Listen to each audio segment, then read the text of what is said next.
Sa isang napakataas na teknolohiyang lungsod, isang binata na may buhok na blonde at asul na mga mata ay naglalakad sa ulan nang biglang may dumaang batang lalaki at isang imahe ang sumulpot sa kanyang isipan. Parang huminto ang mundo sa paligid niya habang may isang magkasintahan na masayang naglalaro sa ulan, tila nagmamahalan ng labis. Sumakay ang binata sa isang tren at tumitig sa malayo, nang biglang nagbago ang pananaw sa isang lalaking may hawak na kapsula na nagiging isang nagliliyab na espada. Sinadyang sinugod ng lalaki ang mga taong nakapaligid sa kanya. Sa kasamaang palad, isang babae sa malapit ang nahawakan sa buhok at inilapit ng lalaki ang apoy sa kanyang mukha, na nagdulot ng matinding takot sa kanya. Tinatanong niya siya tungkol sa pag-iral ng Divine Gate at nagsimulang magsalaysay. Noong unang panahon nang ang tatlong mundo ay nagsama sa isa, binigyan nito ang mga tao ng 6 na kakayahan. Ang mga tumanggap ng mga kakayahang ito ay iimbitahan ng Divine Gate upang pumasok sa isang lugar kung saan lahat ng hiling ay maaaring matupad. Ang lalaking ito ay nagtataglay ng kapangyarihan ng apoy at pagkatapos niyang tapusin ang kanyang kwento, mayabang niyang inilapit ang apoy sa babae. Sa kabila ng pagtatangka ng mga taong nakapaligid na pigilan siya, itinulak sila ng kanyang mga apoy habang sinasabi niyang kaya niyang baguhin ang mundong ito. Biglang dumating ang binatang blonde, at nagpakita na kaya rin niyang kontrolin ang tubig. Agad siyang sumugod, sinugutan ang tagiliran ng lalaki at agad siyang natalo. Bumukas ang mga pinto ng tren at pumasok ang isang magkasintahan, isang batang lalaki na kulay pula ang buhok at isang babae na kulay asul ang buhok na may dalang maraming mahiwagang armas. Ipinahayag ng magkasintahan na sila ay mula sa Konseho ng Mundo at agad na yumandar ang aparato sa babaeng kulay asul ang buhok. Muling binuo nito ang lugar sa paligid nila, inilipat ang lalaking natalo pati na rin ang blonde at ang magkasintahan palabas ng tren. Nang tingnan ng babaeng kulay asul ang buhok ang sumalakay, patay na ito. Binabalaan ng batang lalaki na pula ang buhok ang blondeng babae na paalis na dahil lumabag siya sa mga batas sa paggamit ng sasakyan, ngunit nakakagulat na wala man lang sasakyan ang blondeng babae. Hinihiling ng batang babae na bughaw ang buhok sa batang lalaki na pula ang buhok na pagtuunan ng pansin ang lalaking naghihingalo sa lupa at tumawag ng ambulansya. Samantala, nakaalis na ang blondeng babae sa pamamagitan ng isang teleportation gate at nakatayo sa kulay abong ulan. Naalala niya ang eksena ng apoy na sumasakop sa isang bahay kung saan nakahandusay ang kanyang mga mahal sa buhay na natatakpan ng dugo at walang senyales ng buhay habang ang batang Iato ay walang magawa kundi tumayo na lamang sa malayo. Pagbalik sa kasalukuyan, ang langit ay puno ng bumabagsak na nyebe at dumadaan ang mga tao. Nang biglang lumitaw ang isang batang lalaki na may pulang mata sa gitna ng maraming tao. Tila kilala ng blonde ang bata at nagtataka kung bakit lagi siyang sinusundan. Lumitaw sa harapan niya ang banal na pintuan at tila ang bata ang paanyaya mula sa pintuan, ngunit bago pa man ito mahawakan ng blonde, nawala kapwa ang pintuan at ang bata. Sa isang punong tanggapan na puno ng makabagong teknolohiya, isang boses na parang makina ang nagbalita ng insidente ng pagkawala ng kontrol ng gumagamit ng kapangyarihan ng apoy sa tren, na naging sanhi ng maraming nasugatan.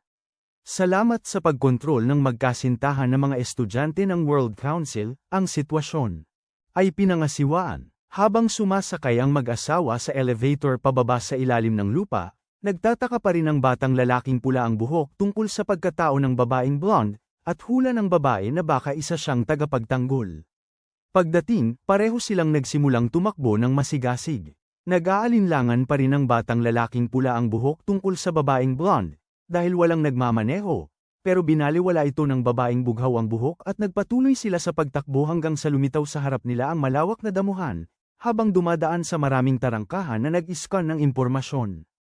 Hiling ng babaeng bughaw ang buhok na sana mahawakan niya ang banal na tarangkahan kahit isang beses lang nang biglang lumitaw ang isang kulay ubeng kuneho na nagngangalang Metabon na lumulutang sa hangin. Alaga siya ng dalawa at katulong din nila. Pinapanood ni Bon ang kuha ng security camera sa tren na nagpapakita na ginagamit ng blonde ang kanyang mga kakayahan para saktan ang manggugulo. Sa pamamagitan ng mga salita ng batang lalaki na pula ang buhok, nalalaman natin na Akhan ang pangalan niya. Pinapuna ni Akhan ang babae dahil sa paniniwala nito sa banal na pintuan dahil itinuturing niya itong isang kathang-isip lamang. Sa kabilang banda sa silid ng pulong, may nag-uulat na ang sumalakay sa tren ay isang demonyo na dumating sa mundo ng mga tao para pumirma ng kontrata sa trabaho 2 taon na ang nakalipas. Pinag-uusapan nila ang nararapat na parusa para sa kanya. Ang pinunong blonde na tila chairman ay nagtatalaga ng gawain kay Tris na gumagamit ng teknolohiya sa screen. Pinapaisip siya ng parusa para sa nagkakagulo at tinatanong din ng chairman ang tungkol sa lalaking blonde na umalis, na nagpapakita ng malaking interes dito. Nagtataka ang ibang mga miyembro kung gusto bang papasukin ng chairman ang blonde sa akademya. Samantala sa isang high school, nakaupo ang blonde mag-isa at kumakain ng noodles. Dahil sa kanyang gawi na paglalagay ng yelo sa noodles, kinamumuhian siya ng ibang mga estudyante. Ipinagtsismisan nila na siya ang pumatay sa kanyang mga magulang. Hindi pinapansin ng kumakaing blonde ang mga salitang ito habang nagbabalik tanaw siya sa kanyang masaklap na alaala noong bata pa siya at naranasan ang hirap ng pagiging ulila. Nais lamang niya noon na umulan upang hugasan ang apoy sa kanyang isipan at pag-aani ng pighitang sumasakal sa kanyang katawan. Sa World Council Academy, ang magkasintahan ay papunta sa opisina ng tagapayo. Iniisip ni Akhan kung bakit sila tinawag ng tagapayo at sinabi ng babae na balak nilang kunin ang batang lalaki na kumokontrol ng tubig na nakilala nila kaninang umaga. Inatasan sila ng tagapayo na kumbinsihin ito. Ang pangalan niya ay Eyato at sinabi niya na palaging hinuhusgahan ng media 4 na taon na ang nakalipas dahil sa hinalang pinatay niya ang kanyang mga magulang. Sa kabilang banda, pag-uwi ni Eyato, nakita niya ang babaeng bughaw ang buhok mula sa asosasyon. Doon, malinaw ang kanyang intensyon dahil gusto niya siyang hikayatin na sumali sa akademya. Matapos niyang mabigang kumbinsihin ito, ngumingiti siya at sinasabing nararamdaman niyang matutulungan niya ito. Nagulat si Eyato. Sa opisina ni Chairman Arthur, binigyan niya si Eyato ng isang driver at ipinahayag na kung walang driver, hindi niya mapoprotektahan ang kanyang sarili mula sa mga kapangyarihan mula sa ibang mundo na naghahangad sa kanyang lakas. Tumanggi si Eyato at bago umalis sinabi ng chairman na may ihahayag siyang katotohanan sa kanya mamaya. Nang bumaba si Eyato sa elevator nakasalubong niya si Akhan at ang babaeng bughaw ang buhok. Tinanong niya kung bakit nila siya binibigyang pansin at mabilis na sinabi ni Akhan na ito ay isinaayos ng ang akademya, iniwan ng babaeng bughaw ang buhok na hindi makapagsalita. Sabi ni Eyato na hindi mahalaga ang pagkakaroon ng kakayahan at umalis, ngunit diretsahang nagtanong ang babaeng bughaw ang buhok kung nakita na ba niya ang banal na tarangkahan. Sabi niya kung nakita niya man ito o hindi, ay hindi mahalaga. Nagtanong si Akhan sa malapit tungkol sa tsismis na pagpatay sa kanyang mga magulang at si Eyato na may nakamamatay na ekspresyon ay kinumpirma na siya nga ang dahilan nito. Natigilan ang magkasintahan at umalis siya. Sa abuhing ulan, biglang lumitaw ang batang lalaking pula ang mata at ibinunyag na hindi makakain si Eyato ng mainit na pagkain at hindi nagluluto ng mainit na pagkain para sa kanya ang kanyang mga magulang. Sabi ng bata, nasaksihan niya ang lahat. Bumabalik si Eyato sa mga alaala ng taong yun sa bahay nila kung saan mayroon siyang nakababatang kapatid na laging paborito ng kanilang mga magulang habang siya ay kailangang tumira ng mag-isa sa isang lumang bahay sa bakuran, kumakain ng tuyong tinapay at tubig araw-araw. Isang umuyulang araw, kinain ng isang dumadaan na aso ang kanyang pagkain at naupo siya na nakatingin sa natira habang tumutulo ang kanyang mga luha. Biglang lumitaw ang kanyang nakababatang kapatid, tinitingnan siya ng may paghamak. Nakita ng kapatid niya ang kanyang galit at kagustuhang mawala ang kanilang mga magulang, kinutya siya at umalis. Sa pag-alala nito, tumulo rin ang mga luha mula sa mga mata ni Eyato. Sa kabilang banda, si Chairman Arthur ay nakaupo sa kanyang silid na malalim ang iniisip. Sa kanyang isipan, si Arthur ay lumalapit sa banal na pintuan at pumapasok sa mundo sa kabila nito kung saan siya ay isang bata lamang na nanunood ng isang lungsod na winawasak ng kidlat. Ang paanyayang tumawid ay patuloy na umaalingaw sa kanya. Sa mga pangitain ni Akhan, isang imahe ng kanyang sarili ang laging lumalabas, hinihingal at ibinubuhos ang lahat ng kanyang lakas sa pagpapakawala ng apoy na parang inilalabas ang lahat ng kanyang sama ng loob. Sinasikap niyang ituloy ang landas na hindi natapos ng kanyang ama. Ang kanyang ama ang gumising sa kanyang kakayahan sa apoy, at ang kanyang ama rin ang nagpasan sa kanya ng paakit ng mga pangarap sa kanyang likod. Nagising si Akhan sa tawag ng babaeng bughaw ang buhok. Sa tabi niya ang babaeng nakatayo sa ilalim ng mga alero ni Eyato noong isang araw na gumagamit din ng kakayahan sa tubig. Hula ng babaeng bughaw ang buhok na nababagabag siya sa mga salita ni Eyato dahil napakahalaga sa kanya ang kanyang ama. Sa kabilang banda sa opisina ni Arthur, Bumukas ang isang tarangkahang pambansag at mula roon bumaba ang isang lalaking nakadamit na parang payaso na nagngangalang Loki. Nagdala si Loki ng tsaa at mga pastry kay Arthur at direktang tinanong ng chairman kung bakit siya naparito. Labis na nagtataka si Loki tungkol sa batang kinuha ni Arthur kamakailan para sa akademya at nakikita ang madilim na ekspresyon ng chairman. Tumigil si Loki sa pagtatanong at umalis, bagamat interesado siyang malaman ang tungkol sa bagong estudyanteng ito. Sa bahay ni Eyato, pinapakain niya ang isang pusa ng tuyong cookies at gatas nang biglang lumitaw muli ang batang pula ang mata. Tila naiintindihan ng bata si Eyato. Sabi niya, sa tuwing nakikita ni Eyato ang pagkain yun, hindi niya maiwasang maalala ang nakaraan at hindi niya ito mababago. Pagkatapos, naglaho ang bata na parang bula. Sa likod ni Eyato ay si Akhan at ang babaeng bughaw ang buhok kasama ang guro sa tubig na nagpakilalang naroon upang batiin siya sa akademya. Sa pamamagitan ng mga salita ni Akhan, nalaman ni Eyato na Midori ang pangalan ng babaeng bughaw ang buhok. Ang kanyang mga mata ay kalmado gaya ng dagat sa sandaling yun. Patuloy siyang kinukumbinsi ng grupo ni Akhan na sumali sa akademya, ngunit sinabi ni Eyato na walang magbabago kung pupunta siya doon. Nakita ni Midori ang bahid ng malalim na kalungkutan sa kanyang mga mata at gusto ni Akhan na ipahayag ni Eyato ang kanyang mga problema, ngunit nang makita niyang hindi ito posible, galit siyang umalis. Ipinaliwanag ni Midori na hindi yun sinasadya ni Akhan at nararamdaman niyang mayroon pa ring bumabagabag kay Eyato, ngunit nakatayo lang siya doon na may kalmadong mga mata, na walang balak magsalita pa. Sa kabilang banda, si Akhan nakaalis lang ay naglalakad-lakad sa mga lansangan kasama si Bon. Nagtataka kung bakit matapos baguhin ng konseho ang mundo, may mga lugar pa ring tulad ng squatter na ito. Ipinapaliwanag ni Bon na hindi iisa ang kulay ng mundo tulad ng ipinangako ng konseho. Pinag-iisipan ni Akhan ang mga lihim na itinatago ni Eyato at ng konseho at naalala ang kanyang ama na tinawag na isang henyo ng akademya at kailangan pa nga siya ng konseho.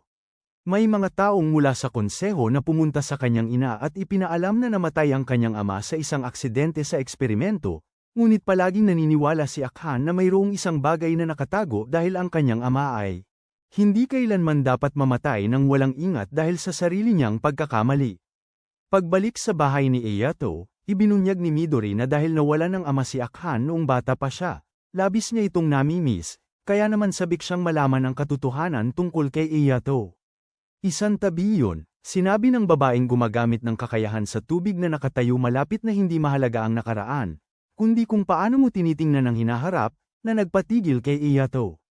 Nang umalis ang dalawang babae nakita muli ni Eyato ang batang lalaking may pulang mata, na nagpapayo sa kanya na lumayo sa mga taong tulad ni Akhan dahil hindi nila maiintindihan ang nararamdaman ni Eyato. Sa kabilang banda, habang naglalakad si Akhan sa wasak na lugar, isang batang lalaki na marungis ang mukha ang sumulpot para harangin siya. Mukha siyang pulubi na gutom at gustong humingi ng pera. Magbibigay na sana si Akhan ng pera, pero napagtanto niya na hindi yun ang tamang paraan para tulungan ang bata sa pangmatagalan. Biglang mula sa likod ay narinig ang boses ni Eyato at ang batang pulubi ay tumakbo papunta sa kanya na may pagmamahal na humihingi ng pagkain. Mabait na gusto ni Eyato na dalhin ang bata para kumain. Nagpasya si Akhan na hanapin ang mga magulang ng bata para magtanong, pero pinaalalahanan siya ni Eyato na wala ring magbabago. Biglang dumaan ang isang robot na nagpapatrolya ng konseho ng mundo. Lumakad ang robot ng ilang distansya, tapos biglang tumigil at habang naguguluhan ang lahat sa nangyayari, lumitaw si Loki mula sa dilim na may nakakalokong ngiti. Inilagay niya ang robot sa moda ng labanan at dalawang matatalim na drill ang lumabas mula sa mga kamay nito, na sumusugod at sinasaktan ang lahat sa paligid. Dahil dito, napilitan sina Eyato, ang bata, at Akhan na magtago agad sa isang madilim na sulok. Agad na nag-report si Akhan sa command, pero ang natanggap lamang niyang sagot ay walang malfunction na robot na nakita at may paparating na tulong. Biglang tumakbo ang takot na batang pulubi para magtago sa isang gusali sa itaas na palapag at ang robot na nakadetekta ng kilos ay bumaril, itinutok ang drill nito sa kanya. Hindi nasaktan ang bata pero naipit sa apoy, gaya ng pag-aalala ni Akhan at Eyato sa bata. Biglang isinigaw ng kanyang ama ang pangalang Herodo at tumakbo papalapit na may dalang aluminum rod para subukang iligtas ang kanyang anak. Pero nang makita ang robot, napunta ang ama sa isang masakit na alaala at bumagsak na walang magawa. Habang sumisigaw si Akhan sa ama para iligtas ang bata, pinigilan siya ni Eyato dahil napagtanto niyang nasasaktan din ang ama. Nakikita ng command center ang kritikal na sitwasyon kaya isinasara nila ang buong lugar at dumating din si Midori sa tamang oras. Binigyan ni Akhan si Eyato ng driver para mailigtas niya si Odo at sumama sa laban sina Akhan at Midori. Pareho nilang ginagamit ang kanilang mga driver. Ang driver ni Midori ay isang mahiwagang tungkod at sumugod siya sa halimaw samantalang ang kay Akhan ay mga boxing gloves na may apoy. Maganda ang koordinasyon ng kanilang mga atake, paulit-ulit na sinasaktan ang robot at inaalog ito. Samantala, tumakbo si Eyato sa itaas at nakita si Odo na nakatago sa isang sulok dahil sa takot. Ginamit niya ang kanyang driver na isang espada ng tubig at nagpatawag ng buong ulan para patayin ang mga apoy. Sa sandaling yun, dumating sina Akhan at Midori at niyakap ang bata. Sinuri ni Midori at nakitang maayos si Odo samantalang kinumprante ni Akhan ng ama kung bakit hindi niya nailigtas ang kanyang anak. Ipinaalala ni Eyato na sinubukan ng ama ngunit ang matinding takot ay nadaig ang kanyang pagnanais na iligtas ang kanyang anak. Nang makita ng ama nagising na si Odo, labis siyang natuwa at gusto niyang tawagin ang bata ngunit dahil nakita ng bata ang takot ng kanyang ama. Sumiksik lamang si Odo kay Midori at walang balak na lumapit sa kanyang ama. Nang makita ito, buong pusong kinumbinsi ni Akhan ang bata na pumunta at hawakan ang kamay ng kanyang ama. Inaaliw din ni Eyato ang bata na hindi siya gustong iligtas ng kanyang ama. Kaya tumakbo ang bata at niyakap ang kanyang ama. Tuwang-tuwa naman si Loki na nanunood mula sa itaas. Bigla namang nagpakita ulit sa paningin ni Eyato ang batang may pulang mata at naiintindihan niya na hindi binubuksan ni Eyato ang kanyang puso dahil natatakot siyang muling iwanan at ganito rin ang pag-iisip ng kanyang nakababatang kapatid. Naalala ni Eyato ang gabing maulan nang masaksihan niyang nakahandusay sa mga patak ng dugo ang kanyang mga magulang habang hawak ng kanyang nakababatang kapatid ang isang matalim na kutsilyo. Isa-isa silang pinatay nito, at ang batang walang patutunguhan ay agad tumakbo si Eyato. Para ablutin ang kamay ng kanyang kapatid, nagmamakaawang huwag siyang umalis. Lumitaw ang banal na pintuan sa likod mismo ng nakababatang kapatid at nakita nilang pareho yon. Inalis ng nakababatang kapatid ang kamay ni Eyato at umalis sa kanyang kawalan ng magawa. Sa pangunahing himpilan ng konseho pagkatapos mag-atas si Arthur sa kanyang katulong, pumapasok siya sa silid at humihiga sa upuan. Biglang naglagay si Loki ng maliit na korona sa ulo ni Arthur, na nagdulot sa kanya upang pag-isipan nitong mabuti. Maya-maya pa ay tinanggap ni Arthur ang bagong estudyante na si Eyato na sumali sa akademya. Ibinunyag ng chairman kay Akhan, Midori at Eyato na natagpuan na niya ang susi sa banal. Tarangkahan at gusto niya na ang buong grupo ay maglakbay doon ng magkakasama.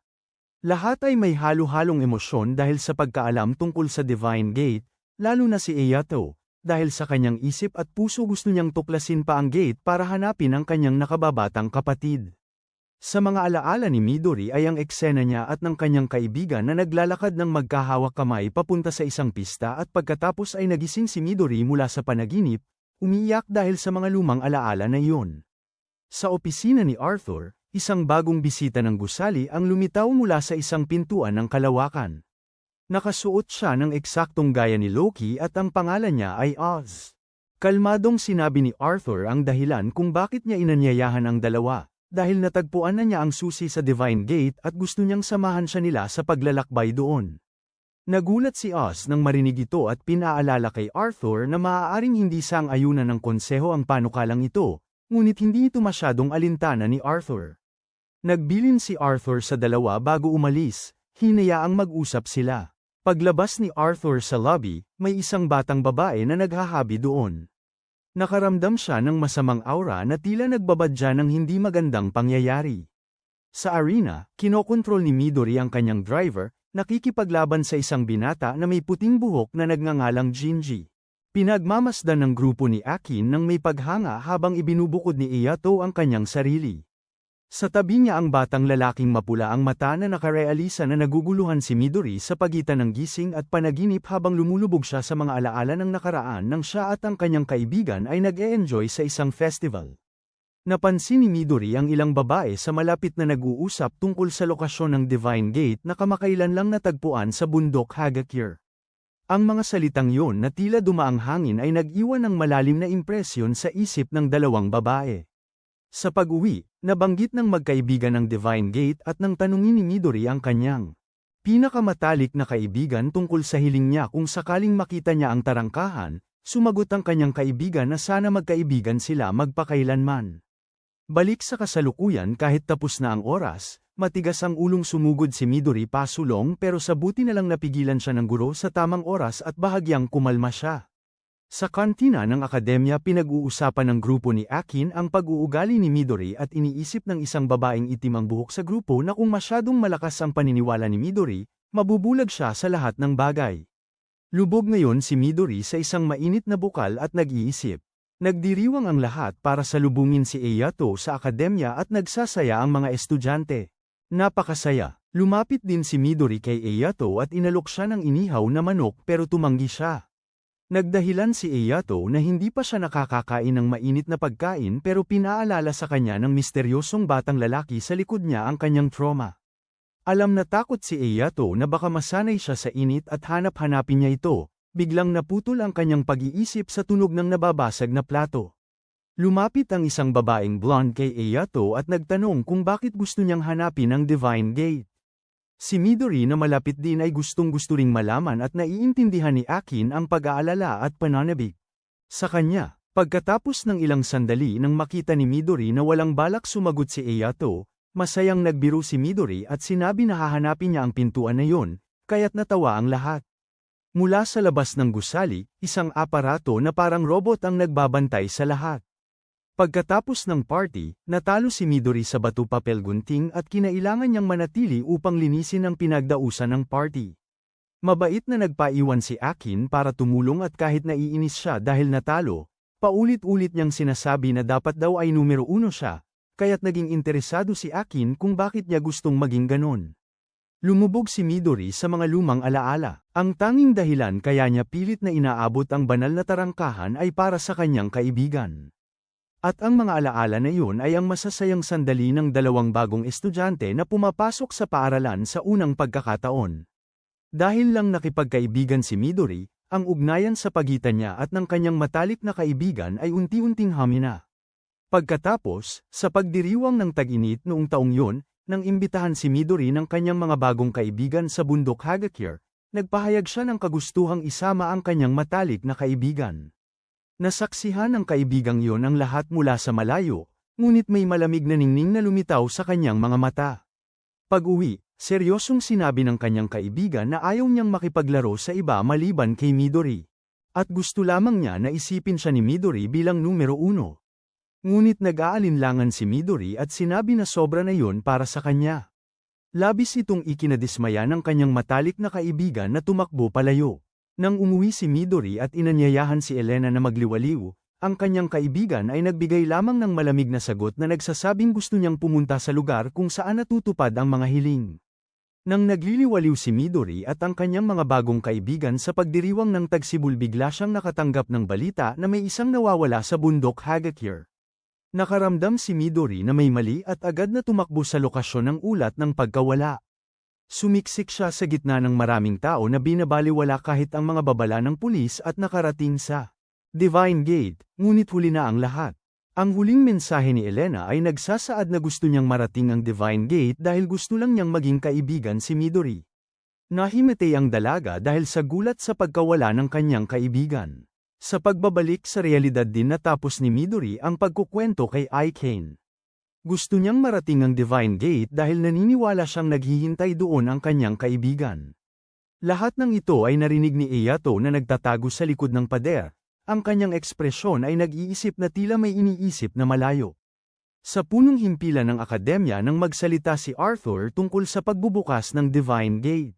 Labis na nabigla at nag-aalala ang lahat. Pero patuloy pa rin siyang sinusuportahan ng anak at asawa ng chairman. Umalis ang isang batang lalaking blonde na may naiinis na ekspresyon dahil mukhang masama ang balita para sa kanya. Nagdadahilan din ng mga miyembro para umalis isa-isa, kaya natapos ang pagpupulong. Kinabukasan, tumatakbo ng todo si Eyato sa training ground ng academy at sa harapan niya ay lumitaw ang imahe ng batang lalaking pula ang mga mata na nakatayo sa tapat niya. Ibinunyag ng bata na si Eyato ay talagang naliligaw, hindi alam ang ginagawa niya dito, laging gustong tuparin ang isang hindi natapos na pangarap o hangarin. Ang ekspresyon ni Eyato nang marinig ito ay napunta sa pag-iisip habang naaalala niya ang imahe ng kanyang nakababatang kapatid. Itinatanggi niya ito sa batang nasa harap niya, sinasabing wala siyang ganoong mga iniisip, ngunit nakita na ng bata ang nasa puso niya, nauunawaang mayroong kawalang hindi kayang punan sa kanya. Pinaalalahanan ng misteryosong bata si Eyato na may tatago niya ito. Sa panlabas, matigas niyang pinaninindigan na hindi niya hahanapin ang Divine Gate, ngunit nauunawaan ng batang may pulang mata na gusto niyang matupad ang kanyang hiling at muling makasama ang kanyang nawawalang nakababatang kapatid.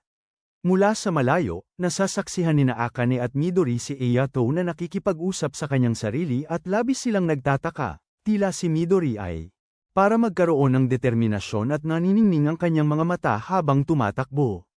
Ang aparato ni Merbea ay sumusubaybay sa bawat galaw ng grupo. Lumalabas na sinusubukan ni Midori na maghanap ng impormasyon tungkol kay Eyato para makahanap ng paraan upang matulungan siya, ngunit wala siyang mahanap. Naglalabas pa ang sistema ng babala sa paghihigpit sa pag-access na ikinalilito ng labis kina Akane at Midori. Isang binata ang naglalakad sa ilalim ng kulay abong langit kung saan sa ibabaw ng mga patong ng ulap ay ang malambot na asul na ilaw ng buwan, kung kaya't nakakayanan niyang magtago sa madilim na gabi. Sa isang laboratorio, isang batang lalaki ang tila pinipigilan ng libu-libong makina. Isang boses ang nagpapakilala dito bilang ikalimang bersyon sa automatikong bahagi ng pagbuo ng driver. Ipinahayag ng doktor na nakatayo sa tabi ni Chairman Arthur sa kanya ang mahusay na kakayahan ng driver sa pakikipaglaban. Ang blondeng nakatayo malapit ay casual na nagsasabing hindi niya ito gusto at umalis. Sanay na ang chairman sa kanyang madaling pag-init ng ulo at pinagtatawanan na lamang ito. Biglang tinanong ni Arthur ang kanyang assistant na katabi tungkol sa sitwasyon ng bagong estudyante. Binanggit ng assistant ang pangalang Bronner na may sakit at inutusan siya ng chairman na hayaang magpahinga ang bagong estudyante. Ang doktor na nag-imbento ng makina ay palihim na nakatayo sa malapit at nagbabalak. Sa bahay ni Eyato, may isang robot na nagmamasid sa kanya mula sa malayo. Napansin din ni Eyato ang pagmamanman na ito pero ayaw niyang ipaalam sa kahit sino. Sa likod ng monitor, may isang lalaking blonde na kamukhang-kamukha ni Eyato at tila galit na galit sa kanya, gustong makahanap ng ebidensya na pinatay ni Eyato ang kanyang ama. Sa kantina ng paaralan, nakita ni Akane at Midori si Eyato para kausapin. Hindi na nagpaligoy-ligoy si Akane at sinabi agad na limitado ang impormasyon niya kaya hindi nila ito ma-access. Tinanong ni Eyato ang kanilang intensyon. Nahihiya si Akane na sabihing gusto nila siyang tulungan, iniisip na mayroong isang bagay. Sa kaso ng pagpaslang sa kanyang mga magulang. Nang makita niyang wala siyang balak magsalita, mabilis na ipinakilala ni Midori kay Eyato ang isang app para makipagkaibigan, kung saan gusto niya siyang maging kaibigan para mas marami siyang malaman. Ibinunyag din niya na si MS Undyne na bumisita sa bahay ni Eyato noon ay gumagamit din ng platform na ito, ngunit hindi interesado si Eyato at umalis na. Habang pababa sa elevator, nakatanggap si Midori ng isang friend request mula sa isang account na pinangalanang Blue Stray Cat. Kinabahan si Akane sa pag-aakalang may sumusubaybay sa kanila. Pinindot ni Midori ang link na ipinadala ng account, at lumalabas na sinusubukan ng account na ito na ipakita sa kanya kung paano makakuha ng lihim na impormasyon gamit lamang ang isang access card. Dahil sa kuryosidad, pumasok ng walang palem sina Akane at Midori sa opisina ni MS Undyne, at nang matagumpay na nakukuha ni Akane ang card at tatakas na sana, biglang lumitaw si MS Undyne. Sa kabutihang palad, mabilis na iniabot ni Midori sa kanya ang cake na binili niya at kapwa sila bahagyang nakatakas. Pagdating at pag-scan ng card para makapasok sa impormasyon, tiningnan ni Midori ang lihim na impormasyon ni Eyato at lumabas ang isang artikulo tungkol sa Blue Christmas. Sa pagbabasa ng nilalaman, natuklasan nila na noong ika-24 ng Disyembre sa mundo ng mga tao, maraming tao ang pinatay ng isang lalaki. Sa kabilang banda, ang batang lalaking blonde na nagbabantay kay Eyato ay nakakakuha ng impormasyon mula sa card ni Undyne tungkol kay Eyato. Kasabay nito, sa silid ni Arthur, si Loki ay apurahang ipinatawag dahil sa pagkawala ng isang estudyanteng researcher mula sa laboratorio. Ang batang lalaking blonde ay tumatakbo ng mabilis sa lobby ng gusali ng teknolohiya na parabang naghahanap ng isang bagay. Sa kabilang banda, sinisiyasat ni Akane at Midori ang insidente ng Blue Christmas at natutuklasan na may isang nakaligtas na saksi mula noong taong yun, isang babaeng nagngangalang Ruri. Ayon sa kanyang testimonya, ang taong sanhi ng insidente noong taong yun ay isang blonde. Taong bughaw ang mata na may hawak na espada ng tubig. Nagulat sila dahil kamukha siya ni Eyato. Nang magbabalak pa lamang silang magsaliksik, biglang lumitaw ang maraming robot na bantay. Bumukas ang pinto ng silid-aklatan at pumasok ang isang binatang blondeng nagtatanong kung ano ang ginagawa nila gamit ang nakaw na access card. Nakilala siya ni Akane na si Bronner, miyembro ng Night Squad ni Arthur. Ipinasya niyang sabihin sa kanila ang katotohanan tungkol sa Blue Christmas. Sa kabilang banda, nang umalis si Bronner sa kanyang pwesto ng pagbabantay kay Eyato, dumating ang isang misteryosong nakamaskarang tao para putulin ang kanyang koneksyon sa pagbabantay. Nakatanggap si Eyato sa sandaling ito ng mensahe mula sa account ng Pas Anggala na kulay asul at labis siyang nagulat nang makita ang nilalaman tungkol sa Blue Christmas. Naalala ng taong nakamaskara sa sandaling ito ang gabing iyon ng Pasko kung saan sila nagkita ni Eyato. Noong panahong yun, ang taong nakamaskara ay isa pa lamang binatang naglalakad sa isang shopping center nang biglang mawalan ng kuryente. May isang taong kahawig ni Eyato na lumitaw na nakasuot ng buong balabal at sinaktan ng isang security guard na malapit, pagkatapos ay patuloy na gumamit ng yelo para pigilan ang mga tao na makaalis. Nagpakawala ang taong iyon ng atake at tinamaan ang bawat isang hindi maswerte. Ang blonde na nakakita nito ay hindi natakot kundi labis na nasabik. Nasugatan siya ng kamukha ni Eyato, na nabuo bilang maskara ng yelo sa kanyang mukha at sabay nilang pinatay ang lahat.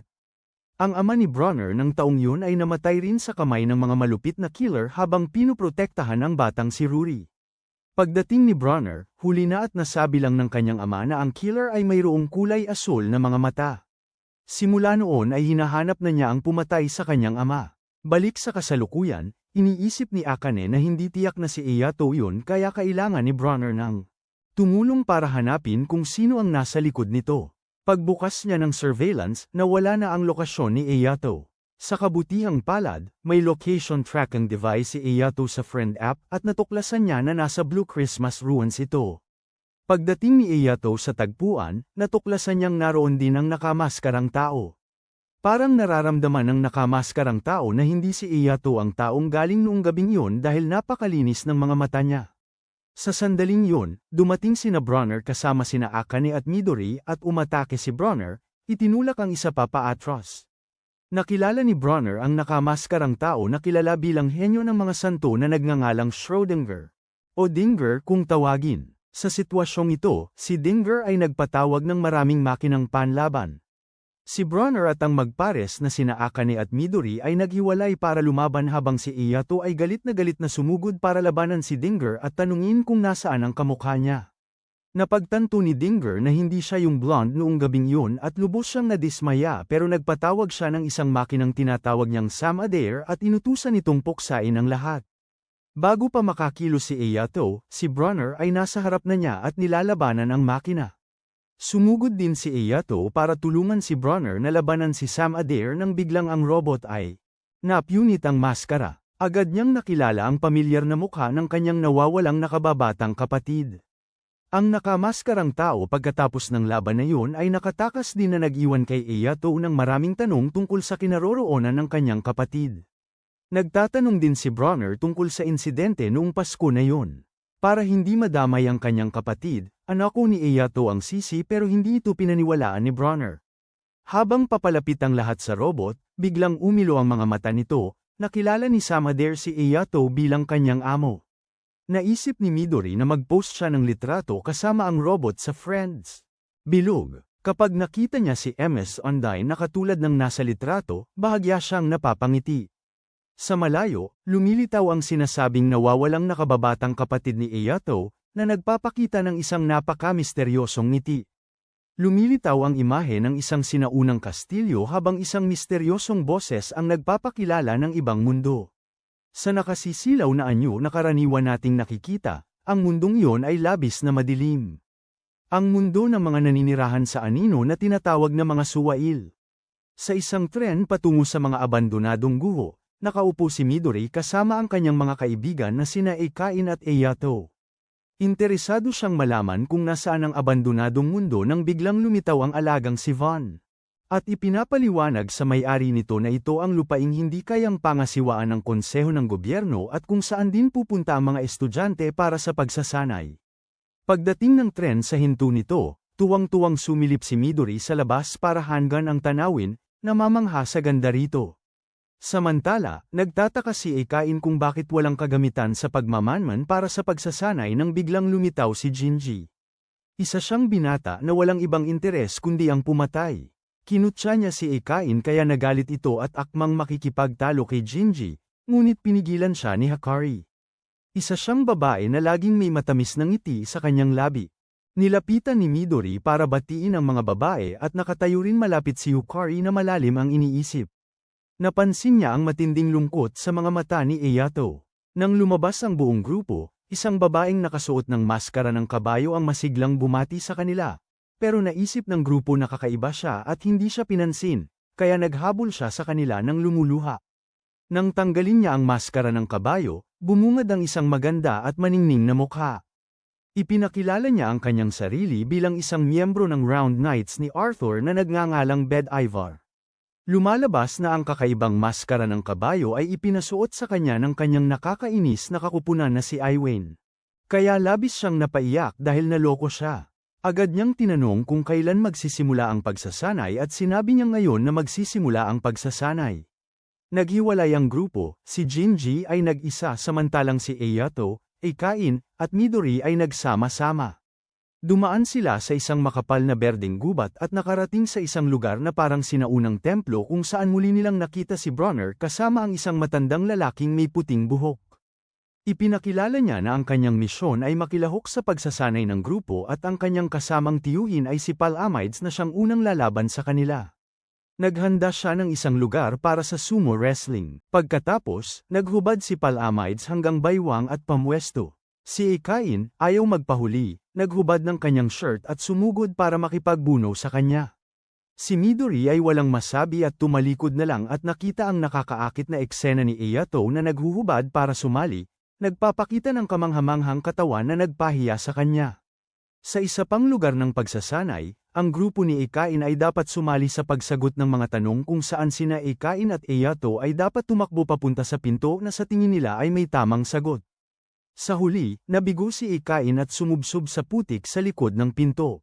Sa isang sapa ginagamit niya ang malamig na tubig para hugasan ang putik sa kanyang mukha. Hinawakan ni Eikain ang palamuti na hugis apoy sa kanyang dibdib at naisip ang kanyang ama nang biglang may batang babae na may pink na buhok na lumitaw sa isang malapit na puno. Nang makita siya, nagulat siya at nahulog, at bago pa makaintindi si Eikain sa nangyari, siya rin ay nadulas at nahulog habang sumusubok tumayo.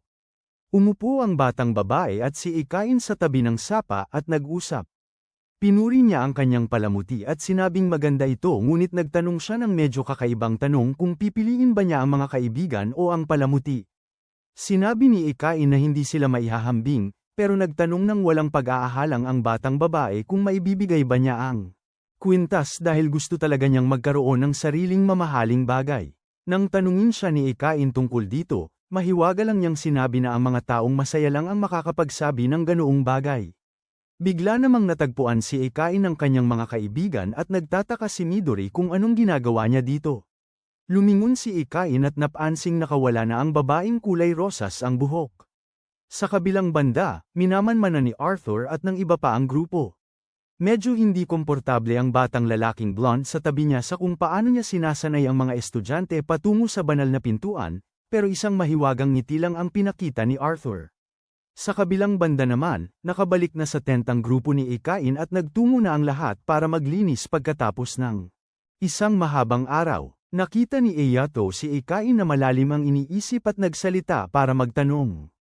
Nagtapat si Eikain tungkol sa pagkakita niya sa babae sa gubat na biglang lumitaw at nawala na parang multo. Pagdating ng gabi sa loob ng tolda, kumakain ang lahat. Tinanong ng grupo si Bedivere tungkol sa layunin ng paglalakbay na ito, pero kahit siya ay hindi alam ang layunin ng konseho. Pagkatapos nilang kumain, binigyan sila ng misyon na bumalik sa orihinal na istasyon ng tren. Pagkatapos maglakad ng kaunti, napansin nila ang isang grupo ng mga tao sa unahan na biglang nagbago anyo at sumugod para umatake. Agad silang nakilala ni Eyato bilang second, mga taong sabik sa kapangyarihan kaya't lampasan ang kanilang uri para maabot ang pintuan ng Diyos. Biglang pinaalala ni Ikain sa lahat na kumpletuhin ang misyon na bumalik sa istasyon ng tren. Nang siya at ang grupo ay dumaan sa isang abandonadong bahay, parang may nararamdaman si Ikain at pumasok. Biglang sumugod ang babae kanina para salakayin siya. Nagtataka si Ikain kung bakit niya gagawin ito at sinabi ng babae na kailangan niyang alisin ang mga dayuhan dito. Dati siyang tao ngunit iniwan ng konseho at naging ganito. Ginamit niya ang kanyang driver para atakihin si Ikain. Nakikipaglaban ang grupo ni Eyato habang naglalakad nang mapansin niya na nawawala si Ikain at agad bumabalik kasama ang lahat para maghanap. Sa base, hula ni Arthur na ang pangalawa ay malamang galing sa Hertikong Grimoire. Iminungkahi ng ilang miyembro na magpadala ng mga rescuer para tulungan ang mga bata pero tumanggi si Arthur. Biglang lumitaw sina Loki at Oz para magpayo sa chairman. Sa kabilang banda, nakikipaglaban si Ikain sa babaeng kulay rosas ang buhok. Interesado siya kung ano ang isang suwail at ngumingisi lang ito sa kanyang kawalang muwang. Ibinunyag niyang gusto pa rin niya ang kwintas sa leeg ni Ikain, naiinggit sa kaligayahan niya, at nang aatakihin na naman siya nito. Sa kabutihang palad, dumating si Eyato sa tamang oras at ginamit ang kanyang driver para itulak siya palayo. Inutusan niya ang mga nakapaligid na segundo na atakihin sila. Pinayuhan ni Eyato si Ikain na ipahayag ang kanyang nararamdaman para kumbinsihin siya. Nakinig siya at inamin na hindi niya alam na ang mga tao sa labas ay nabubuhay ng sobrang miserable. Ipinahayag ni Ikain ang kanyang kagustuhang tumulong ngunit inatake siya nito na nagdulot ng malubhang sugat. Ipinaalala niya sa kanya na ang kanyang kaligayahan ay nagpahina sa kanya. Nang papalapit na ang babaeng kulay rosas ang buhok para tapusin siya, isang patalim ang hamati sa kanya. Lumalabas na dumating na si Bedivere at ang mga miyembro ng Night Squad. Ibinunyag niya na ayaw ni Arthur na mawala ng kahit sino kaya sumugod ang Night Squad, walang tigil na pinapatay ang isa. Sa kabilang panig ng screen, pinapanood ni Loki ang labanan kasama si Arthur. Alam ni Loki na kahit anong mangyari, matigas ang ulo ni Arthur na hanapin ang banal na pintuan. Nang malipol ng Night Squad ang lahat ng kalaban, umupo si Ikain sa tabi ng naghihingalong batang babae na kulay rosas ang buhok. Pinunasan niya ang dumi sa mukha nito bago tuluyang pumanaw, nag-iwan sa kanya ng walang patid na sakit. Napagtanto rin ni Eyato na gusto ng isip ni Ikain, mulat man o hindi, na iligtas ang babae. Ngunit wala siyang kakayahang gawin yon. Si Ikain ay sumisigaw sa kawalan ng magawa. Sa isang maliwanag at puting silid, isang batang lalaki na may platinum na buhok ay nakaupo mag-isa sa isang banig. Ipinanganak siya sa mundo ng mga tao ngunit walang nag-alaga sa kanya, kaya naging malungkot siya ng mag-isa. Pagkatapos, isang araw, lumitaw ang banal na pintuan at pumasok ang bata. Nakita lamang niya ang isang malamig at manyebeng rehiyon na may mahinang gasuklay na buwan na hindi kayang baguhin ang kalungkutan sa kanyang puso. Wala siyang patutunguhang naglalakad hanggang sa makilala niya ang isang mas matandang lalaki na nagpakilala sa lugar na ito bilang labas ng mundo ng langit. Napagtanto ng mas matandang lalaki na ang batang ito ay tila nagmula sa mundo ng mga tao at ngayon ay Pasko pa. Nang makita ng nakatatandang kapatid na may puting buhok ang batang mag-isa, naawa siya at nagbagong anyo bilang si Santa Claus na gustong bigyan ang bata ng regalo. Ipinangako ng may puting buhok na bibigyan niya ito ng bagong simula.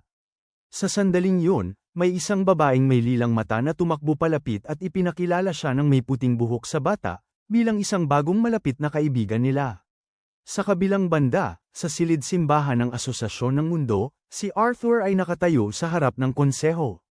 Isang boses ang nagpapakilala sa nakaraang trahedya nang huling bumukas ang banal na pintuan na nagdulot ng pagsanib ng tatlong mundo, na nagresulta sa malawakang kaguluhan. Umaasa si Arthur na walang mangyayari na katulad ng trahedyang asul noong Pasko. Pakiramdam ng konseho ay masyado siyang matigas ang ulo tungkol sa pagtuklas ng mundo sa labas ng banal na pintuan, Ngunit tiwalang-tiwala si Arthur dahil nakahanap siya ng mga maasahang tagapagbantay na sasali sa ekspedisyong ito. Sa malaking bulwagan, pinapanood nina Loki at Oz ang pakikipag-usap ni Arthur sa mga miyembro ng konseho sa pamamagitan ng isang screen. Para kay Oz, baliw ang hiling ni Arthur, habang si Loki naman sa tabi niya ay sabik na sabik sa lahat ng mangyayari. Sa opisina ng konseho, ipinapahayag ni Arthur ang kanyang hiling na tumawid sa banal na pintuan kasama ang Night Squad. Karamihan sa mga tao ay labis na nagulat sa kanyang desisyon ngunit sumasang-ayon pa rin silang samahan si Arthur sa mahirap na ekspedisyong ito. Isang batang lalaking blonde ang tumayo upang magtanong tungkol sa kanyang mga balak matapos pumasok sa banal na pintuan. Ipinapaalala ni Arthur sa lahat na ang pintuan ay nagbibigay ng kapangyarihan upang muling itakda ang mundo sa mga makakadaan dito. Gusto niyang gamitin ang kapangyarihang yun upang ibalik ang mundo sa tunay nitong kalikasan. Kailangan talaga ni Arthur na samahan siya ng Night Squad at syempre gusto ng lahat na sumama sa kanya sa paglalakbay na ito. Sa lugar ng pagsasanay, nagpapaligsahan sina Midori kasama sina Akane at Eyato. Siya ang unang natapos at nakaramdam ng tuwa nang biglang dumating si Bronner na hinahanap sila. Pinaalala niya sa grupo na gusto silang makausap ni Arthur. Ibinunyag ni Bronner ang intensyon na pumunta sa banal na pintuan at si Akane ay lubhang nababahala dahil hindi niya alam kung papayagan sila ni Arthur na sumama. Tumakbo sina Akane at Midori papunta sa chairman. Susunod na rin sana si Eyato nang muling lumitaw ang misteryosong batang lalaki. Tinanong ng batang lalaki si Eyato tungkol sa hiling na balak niyang gawin. Nararamdaman ng batang lalaki na unti-unting nagbabago si Eyato, patungo sa hinaharap, kahit na alam niyang muli siyang dadaan sa pagdurusa. Sa opisina ni Arthur, nagtipon ang buong grupo. Ibinunyag ng chairman na gustong-gusto niyang tumingin sa mga walang lamang aquarium dahil interesado siya sa tuwing naiisip niya kung ano ang ilalagay dito. Kapag tinitignan nito ni Eyato, naalala niya ang kanyang pamilya na ikinagulat ng grupo. Tila hindi rin masyadong nagulat si Arthur sa pagpiling ito at sinabi niyang maraming iba't ibang pagpipilian sa mundo kaya hindi ito maaaring maging isang pinag-isang kabuuan. Tumayo si Arthur at inanyayahan ang grupo ni Akane na sumama sa paglalakbay patungo sa banal na pintuan sa kabila ng mga pagdududa ng mga bata. Ipinapaalala niya sa kanila na tanging ang mga sapat na naniniwala sa pintuan ang makakapasok dito. Sa kabilang panig, nagtatalo sina Oz at Loki tungkol sa ideya ni Arthur na i-reset ang mundo. Ipinaalala ni Loki kay Oz na kung hindi siya nagtitiwala sa desisyon ni Arthur, dapat siyang gumawa ng sarili niyang pasya, na ikinainis ni Oz at umalis. Sa sandaling ito, napaisip si Loki tungkol sa unang pagkakataong nakilala niya si Arthur. Noon, siya ang batang lalaking blonde na nakalagpas sa banal na pintuan, nakatayo sa harap ng malawak na parang. Nilapitan niya si Arthur upang tanungin tungkol sa kanyang hiling. Labis na ikinagulat ni Arthur si Loki dahil ang hiling lamang niya ay maging hari upang magdala ng kapayapaan sa mundo at mabawasan ang pagdurusa ng mga tao. Ang mabait na puso na yun ang nagpatibok kay Loki para sa kanya. Mula sa sandaling yun, nagpasya siyang samahan ng bata sa mahirap na landas patungo sa hinaharap.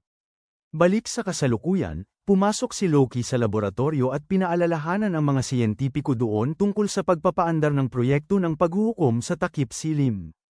Sa tuktok ng high-tech na tore, ginagamit ni Oz at ng iba pang mga kabalyero ang mga driver upang ipakita ang kanilang kapangyarihan na para bang may gusto silang isakatuparang isang bagay na mahiwaga. Sa lugar ng pagsasanay, pinag-uusapan ni Aiken, ng grupo ni Ito at Midori, kasama ang mga guro ang banal na pintuan. Nagtanong si Midori kung hindi ba balak ni Ito na sumama. Naalala ni Ito ang mga sinabi ni Arthur tungkol sa kanyang layunin sa paghahanap ng banal na pintuan. Gusto niyang maging isang hari na mamumuno sa bansa gamit ang dakilang kapangyarihan ng pintuan, dahil sa isang kaibigan na nagpapakita isang beses sa isang taon na nagngangalang Santa Claus, na labis na ikinagulat ni Midori. Nagtataka ngayon si Midori kasama ang grupo kung ang unang taong makakatawid lamang sa pintuan ang maaaring hilingin. Itinanggi ito ng mga guro, sinasabing ang pintuan ay nagbibigay ng hiling sa lahat ng pumapasok. Kaya naman ang unang bumukas ang pintuan, nagkagulo ang mundo. Determinado sina Aiken at Midori na pumunta kahit anong mangyari. Tinanong ni Undyne kung balak bang sumama si Ito. Medyo nag-iisip siya ngunit nagpasya rin na ituloy ito. Sasama si Ito sa banal na pintuan kasama ang lahat. Sa araw na magtipon ang lahat, Tumayo si Arthur sa harap nila at ipinakilala ang dalawang panauhin na sasama sa kanila ngayon. Lumapit si Midori upang ipakilala ang kanyang sarili bilang isang inapo mula sa mundo ng mga dragon. Si Loki na nasa tabi niya ay kalmado rin, ipinaalam sa lahat na siya ay mula sa banal na mundo. Hindi gaanong nagtitiwala si Aiken sa mga Diyos na ito habang si Jinji na nasa tabi niya ay nag-iisip na nakatingin kay Loki. Naaalala ang kasunduan mula noong araw na nagkita sila ni Jinji. Sa lugar ng pagsasanay, si Midori ay masigasig na tumatakbo para maghanda sa biyahe. Si Aiken naman ay nag-iisip ng malalim tungkol sa paghahanap ng katotohanan tungkol sa kanyang ama. Sa kabilang dako, si Ito ay nakikipag-usap sa misteryosong bata. Nakikita ng bata ang hangarin ni Ito na magkaroon ng kakayahang magdesisyon para sa kanyang sarili. Bigla na lang tumakbo si Undyne papalapit sa kanya, agad na ibinabalik ang kaayusan. Ibinunyag niya na gusto siyang makita ni Arthur. Pagdating ni Ito sa lugar ng chairman, ipinahayag ni Arthur sa kanya na palagi niyang gustong suklian si Santa, ang kaibigan niyang nagbigay sa kanya ng lahat noong wala siyang kahit ano. Palagi siyang takot sa kawalan at pagkawala kaya nagsinungaling siya nang sabihing gusto niya ang mga walang laman na aquarium. Alam din ni Arthur na inaako ni Ito ang lahat ng sisi para protektahan ang nakababata niyang kapatid, dahil tanging kapag mayroon kang itinuturing na mas mahalaga kaysa sa iyong sarili ka magiging mas malakas kaysa kaninuman. Sa opisina ni Arthur, nakaupo si Loki ng Naked 4, at nakatingin kay Arthur ng may malaking interes. Tinatanong ni Loki ang chairman tungkol sa kanyang mga plano pagdating sa banal na pintuan. Nakangiti si Arthur ng misteryoso at lumapit sa tainga ni Loki upang may ibulong. Pagkatapos, lumabas si Arthur ng opisina at tinawag ang mga miyembro sa labas para maghanda sa pag-alis papunta sa tarangkahan. Ibinunyag ngayon ni Arthur ang kanyang tunay na layunin. Gusto niyang tuluyang sirain ang banal na tarangkahan, dahil naniniwala siyang ito ang pinagmulan ng lahat ng trahedya at ang pangunahing dahilan ng pagsasanib ng tatlong mundo, na nagdudulot ng kaguluhan sa mga tao. Ang mapayapang realidad ng lungsod ngayon ay isa lamang pagpapanggap. Sa sandaling ito, ang mga Natron ay nakapwesto na para lumikha ng isang napakalakas na magnetic field. Ginagamit ni Arthur ang banal na espada upang maglabas ng isang maningning na gintong aura, na matagumpay na tumatawag sa banal. Tarangkahan. Bago pumunta sa mundo sa kabila ng tarangkahan, kailangang daanan ng grupo ang isang magulong lugar. Nasa harapan nila ang isang malaking tarangkahan. Akala ni Midori narating na nila ang tarangkahan nang biglang ipaalala ng isa pang miyembro na napakaraming tarangkahan na katulad nito ang lilito bago nila marating ang banal na tarangkahan. Ang pagdaan sa unang tarangkahan ay isang pasilyo na patungo sa isang maringal na palasyo. Bago pa maintindihan ng mga estudyante ang sitwasyon, inutusan ni Arthur ang mga miyembro ng Night Squad na maging handa at isa-isa nilang binunot ang kanilang mga driver. Bigla na lamang, maraming driver ang nawala ng kontrol at sumugod para umatake. Alam ni Arthur na ito ang hamon ni Loki para sa kanila. Pinangunahan niya ang buong grupo para sumugod sa laban, lumalagpas sa mga hanay ng robot, at sa wakas sinira ng grupo ang maraming robot bago pumasok sa palasyo. Napagtanto ng grupo na may dalawang paikat na hagdan sa harapan nila na patungo sa pinagmulan ng nakasisilaw na ilaw. Sa itaas ay ang mga Diyos na naghahari sa mundo mula sa itaas. Sila ang pagsubok para sa mga tao at kailangang malampasan sila ng grupo ni Arthur para makapagpatuloy. Sa pagpapalakas ng loob ng Night Squad, mabilis nilang ginamit ang kanilang mga driver para sumalakay. Pinangunahan ni Arthur ang grupo ni Akane na tumatakbo sa mga hagdan patungo sa tuktok ng tore. Napagtanto ni Akane na kinailangan iwanan ni Arthur ang Night Squad para makipaglaban upang makamit ang kanyang layunin. Nang malapit na ang grupo sa tuktok, isang Diyos na gumagamit ng mahika ng apoy ang biglang hamarang sa kanilang daan. Nagpakawala siya ng atake na naghiwalay sa grupo. Si Jinji at Yukari ay napunta sa ibang hagdanan. Nang aatakihin na sana ng Diyos si Arthur, agad na sumugod ang kanyang anak na babae para iligtas ang kanyang ama. Nakatakbo sina Arthur at ang grupo sa susunod na pintuan, ngunit ang batang babae ay tinamaan ng apoy ng Diyos.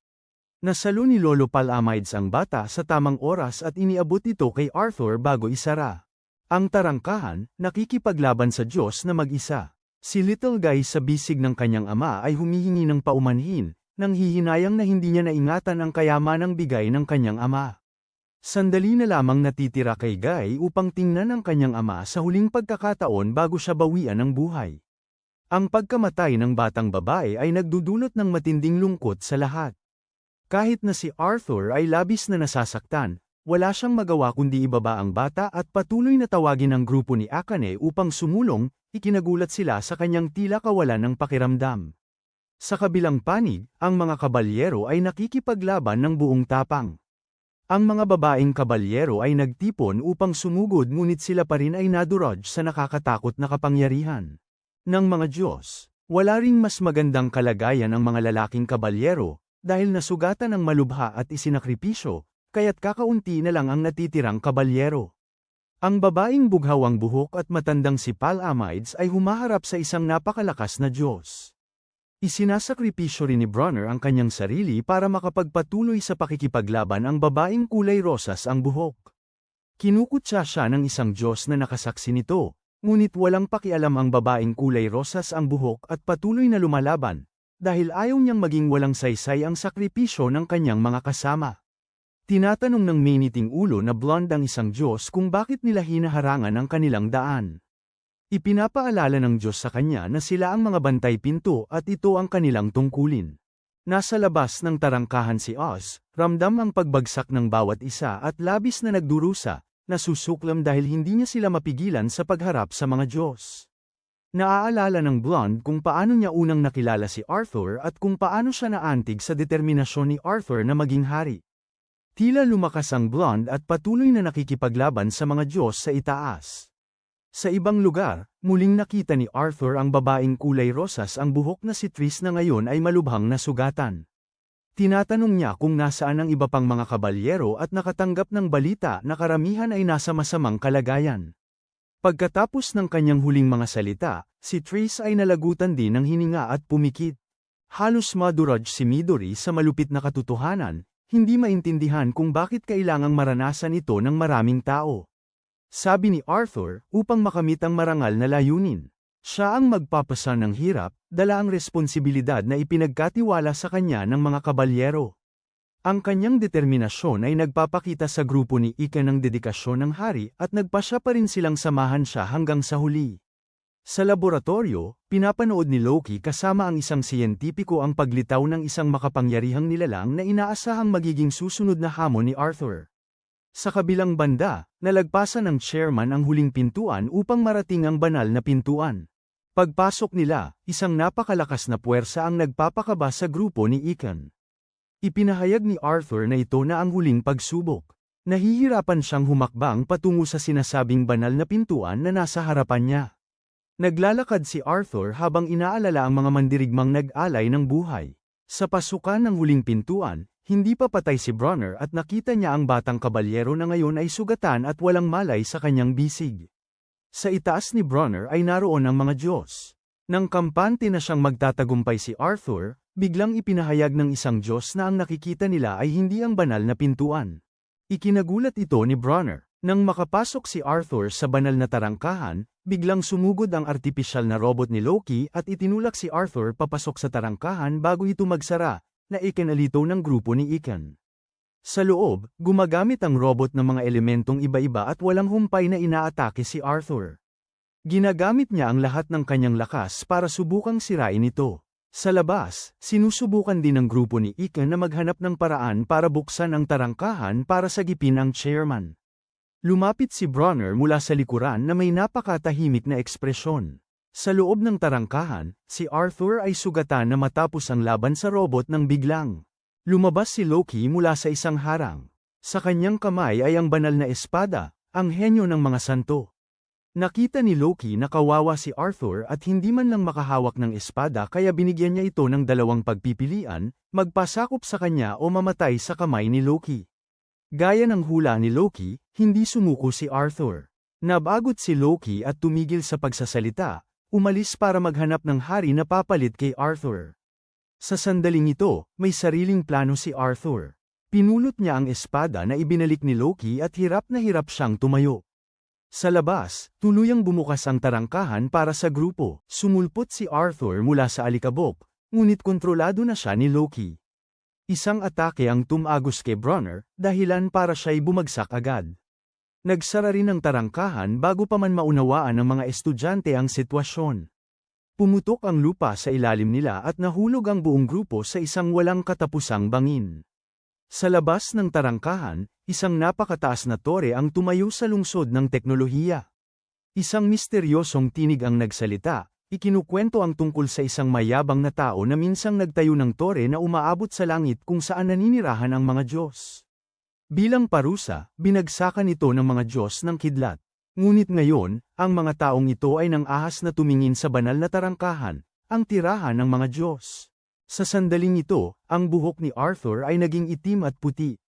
Nakaupo siya sa ginintoang trono sa tuktok ng bagong litaw na tore sa gitna ng lungsod. Ang kanyang mga mata ay walang buhay, ngunit sa isip ni Arthur ay may natitira pang bahagi ng kanyang kaluluwa. Napagtanto ito ni Loki. Kontrolado na ngayon ni Loki si Arthur. Sa buong lungsod, ang konseho ay naglalabas ng agarang curfew, na nag-uutos sa mga mamamayan na huwag lumabas ng kanilang mga tahanan pagkatapos ng 8 p.m.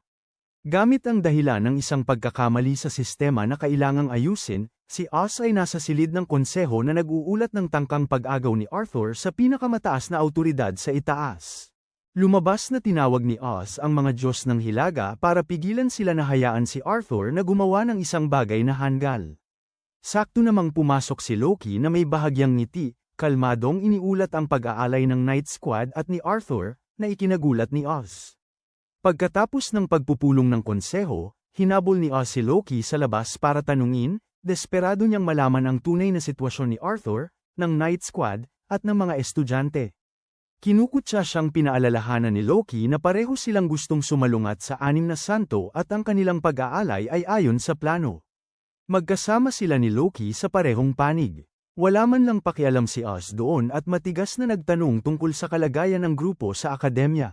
Ibinunyag ni Loki ang malupit na katotohanan na ang grupo nila Knight at si Arthur ay namatay sa labanan. Gulat na gulat si Oz dahil mismong ang mga Diyos na kanyang tinawag ang siyang direktang dahilan ng kanilang pagkamatay. Kasabay nito, isang grupo ng mga guro na nakatakip ang mga mukha ang palihim na pumapasok sa isang mansyon. Si Isundin at ang lahat ay nagpunta sa aklatan, binuksan ang isang lihim na silid at bumaba. Lumalabas na ito ang taguan ng grupo ni Akane na buhay pa pagkatapos ng pagkahulog na iyon. Ibinunyag ni Isundin na binabantayan silang mabuti ng konseho. Nagbigay siya ng gamot, pagkain at damit sa mga estudyante bago umalis upang maiwasan ang eskwelahan. Hinala ng konseho. Pagkaalis ng mga guro, tinawag ni Gingy si Santa Claus, ang kaibigan ni Arthur na lumalabas isang beses sa isang taon. Seryoso niyang sinuri na ang ginawa ni Arthur na pagpatay kay Lancelot ay ang pinakamalinaw na pagtataksil, ngunit hindi sumang-ayon si Midori, naniniwalang si Arthur ay kinokontrol ng isang tao. Napansin din ni Akane ang presensya ni Loki noong panahong yun. Lumalabas na si Santa pala ang tumulong sa mga guro para sagipin ang mga estudyanteng nakulong. Naaalala noong tumatakas ang grupo, nasugatan ang binti ni Hikari at hindi na niya kayang magpatuloy. Siya ang sumulpot sa tamang oras para iligtas ang grupo. Tinanong ni Gingy si Santa tungkol sa kanyang layunin. Ipinaliwanag niya na ito ay isang pangako kay Arthur. Sa isang laboratorio naman sa akademya, masayang pumasok si Loki at inakbayan ang isang siyentipikong malapit sa kanya. Ipinahayag niya sa siyentipiko ang tungkol sa plano ng paghuhukom sa takip silim. Biglang sumulpot ang isang batang babae na bughaw ang buhok at ikinagulat ni Loki. Ang pangalan niya ay Shakespeare. Masigasig niyang ipinakilala ang trahedyang kanyang isinasaayos. Bago pa siya tanungin tungkol sa kanyang script, tinapak lang ni Loki ang ulo niya at binanggit na maaaring gamitin ni Shake ang kanyang banal na panulat upang isulat ang nakakatakot na script na yun. Sa pag-aaral, labis na pinagsisihan ni Oz na hindi direkta siyang naging dahilan ng pagkamatay ng mga estudyante. Ang Night Squad at Arthur, ang matagal nang nawawalang kaibigan ni Elena na si Midori, ay nagdala ng tsaa sa pag-aaral. Labis siyang natakot nang makita ang pamilyar na pangalan at mukha ng kanyang kaibigan na si Midori na lumalabas sa listahan ng mga nasawi. Sa kabilang banda, sa sikretong silid sa basement, ibinunyag ni Santa sa grupo na maraming lihim na itinatago ang konseho. Alam pa nga nila ang katotohanan sa likod ng pagkamatay ng ama ni Akane at pagkawala ni Elena, kaya labis silang nananabik malaman ang katotohanan. Ngunit itinago ito ng konseho ng mabuti kaya kahit si Santa at Arthur ay hindi rin ito alam. Ipinapaalala niya sa lahat na ito'y gawa-gawa ni Loki. Lihim siyang nakipagsabuatan sa mga siyentipikong tinatawag na mga Heianyo ng mga santo upang lihim na manipulahin ang buong konseho. Naiintindihan ni Santa ang balak ni Loki. Gusto niyang gamitin ang tarangkahan upang muling likhain ang mundo. Nang malaman ito ni Arthur, isinugol niya ang kanyang buhay upang wasakin ang banal na tarangkahan. Nang nag-aalala ang lahat kung ano ang gagawin, ipinapaalala ni Santa sa kanila na ang karapatang magpasya kung ano ang mangyayari sa mundo ay ibibigay sa sinumang makaabot sa tarangkahan. Lumuluhod si Santa sa harap ng mga estudyante at nakikiusap na bumalik sila sa tarangkahan. Napagtanto ng grupo ni Akane na ang pagbabalik doon ay parang naghahanap ng kamatayan kaya nag-aalinlangan sila. Ibinunyag ni Santa na pinagkatiwalaan at pinili sila ni Arthur para sa misyong ito. Nakaupo si Eyato na tuliro sa isang silid kasama ang mahiwagang batang lalaki na may pulang mata sa harap niya. Tinanong ng batang lalaki si Eyato kung gusto niyang baguhin ang hinaharap o ang nakaraan. Alam ng batang lalaki na unti-unti na siyang nagbubukas. Biglang pumasok si Jinji sa silid na tinatawag si Eyato. Ang sitwasyon ngayon ay medyo komplikado, nahahati sa dalawang panig. Ang isang panig ay si Jinji, Yukari at Hakari na gustong bumalik sa konseho, iniisip na maaaring si Arthur ang masamang tao. Ang kabilang panig ay ang grupo ni Akane na nagtitiwala pa rin sa chairman. Iniisip ni Yukari na maaaring kinaladkad sila sa gulo na ito ng chairman. Ayaw nilang lumalim pa. Pinapayuhan ni Jinji ang grupo na mas mabuting bumalik sa konseho, ngunit ang bawat isa sa grupo ni Akane ay may sariling layunin sa pag-abot sa tarangkahan. Gusto ni Akane na alamin ang katotohanan tungkol sa pagkamatay ng kanyang ama. Kailangan muling makita ni Midori ang kanyang kaibigan, at kahit si Eyato ay gustong imbestigahan ang pagkawala ng kanyang nakababatang kapatid. Nakita ni Jinji na hindi niya sila makumbinsi kaya umalis siya kasama ang dalawang babae, sina Hakari at Yukari, upang bumalik sa konseho. Iginagawad nila ang kanilang pagbati sa grupo. Pagdating nila sa konseho, humaharap ang grupo ni Jinji sa pagtatanong ni Loki. Hindi ibinubunyag ni Yukari at Hakari ang pinagtataguan. Tanging si Jinji lamang ang naakit sa matatamis na salita ni Loki, ngunit nang dalhin ni Jinji si Loki sa dapat sanang silungan ng grupo ni Akane, lumalabas na inasahan na ito ni Santa at gumamit ng mahika na nagpapagulo ng alaala kaya hindi maalala ni Jinji at ng grupo ang eksaktong lokasyon ng grupo ni Akane. Biglang may naisip si Jinji. Agad siyang pumunta para hanapin ang mga guro at sinabi sa kanila na natagpuan na ang silungan ng mga estudyante at kailangan nilang lumikas agad bago pa ito matuklasan ni Loki. Pagdating ni Undyne at ng mga guro sa lugar ni Akane, natuklasan nilang nalinlang sila. Agad na pinalibutan sila ni Loki ng mga driver. Nang makita ni Santa ang masamang sitwasyon, tinanong niya ang grupo ni Akane kung ano ang desisyon nila. Nakita niya ang kanilang determinasyon na marating ang banal na pintuan kaya sumugod siya para magbukas ng daan, nakikipaglaban sa hukbo ni Loki para makatakas ang grupo. Tumatakbo ang grupo ni Akane sa isang mahabang tunnel na ayon kay Santa ay diretso sa banal na pintuan.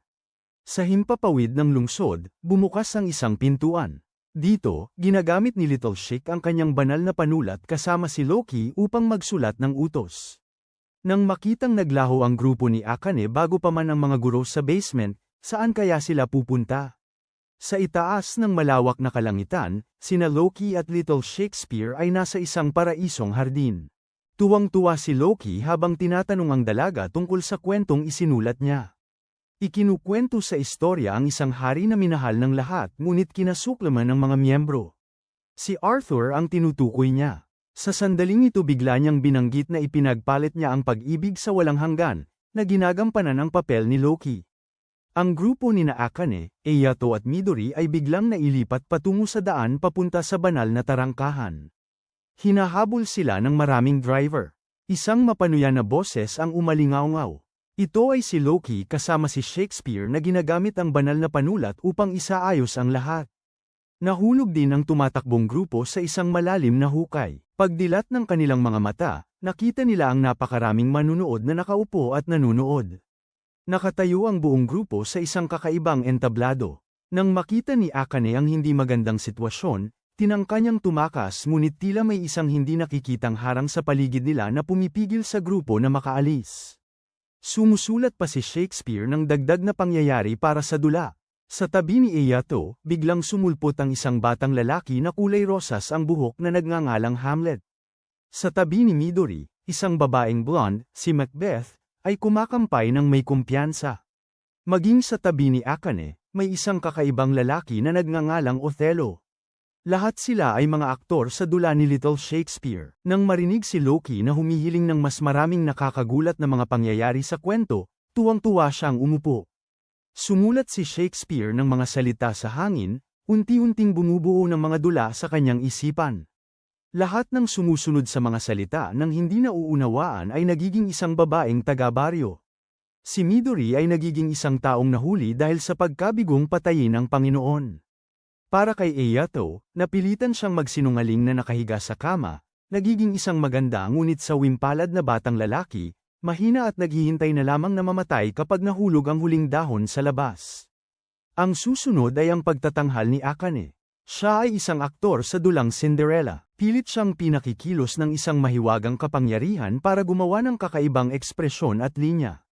Pagdating ni Othello, si batang Akane ay napipilitang gumanap bilang mabuting anak at yakapin ang kanyang ama. Binigyan pa siya ng dula ng isang ina at kapatid sa ina. Nagbago ang eksena. Sa pagkakataong ito, kailangan niyang magsuot ng maruruming damit at lumuhad sa sahig para magkuskus habang pinapalo ng kanyang ina at kapatid. Sa panig ni Midori at Eyato, napipilitan silang manatili sa kanilang kasalukuyang kalagayan.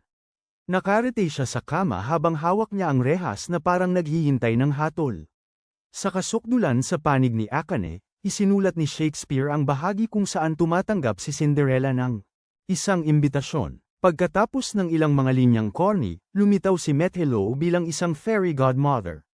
Sa tingin ni Loki, ang parteng ito ay medyo nakakabagot, kaya tumigil si Shakespeare sa pagsulat upang mag-isip. Sa biglang pagtigil na yon, nakita ni Akane ang kanyang ama. Habang naguguluhan pa siya, bumukas ang mga ilaw. Ang kasuotan ni Akane ngayon ay isang damit prinsesa. Iniimbitahan siyang sumayaw ng isang prinsipe, ngunit agad na lumapit ang nakamaskarang figura sa tainga ni Akane at ibinunyag na siya ang nawawalang ama ni Akane. Sa panig ni Midori, kailangan niyang patuloy na tumakbo ayon sa script. Hindi rin gusto ni Loki ang tagpong ito. Huminto si Shakespeare sa pagsusulat para makipag-usap. Muling namatay ang mga ilaw sa entablado. Tinanggal ng ama ni Akane ang kanyang maskara at sinabing ito na ang pagkakataon nila. Pagkatapos ay hinayla ang kanyang anak at tumakbo palayo. Sa labas, nakita ni Loki at Shakespeare ang tagpong ito. Tuwang-tuwa ang babae at agad nakaisip ng bagong script. Isinulat ni Shik na si Akane ay nasa bisig ni Othello. Si Midori ay gumaganap kasama si Macbeth at si Eyato ay nagkahawak kamay sa isang tao.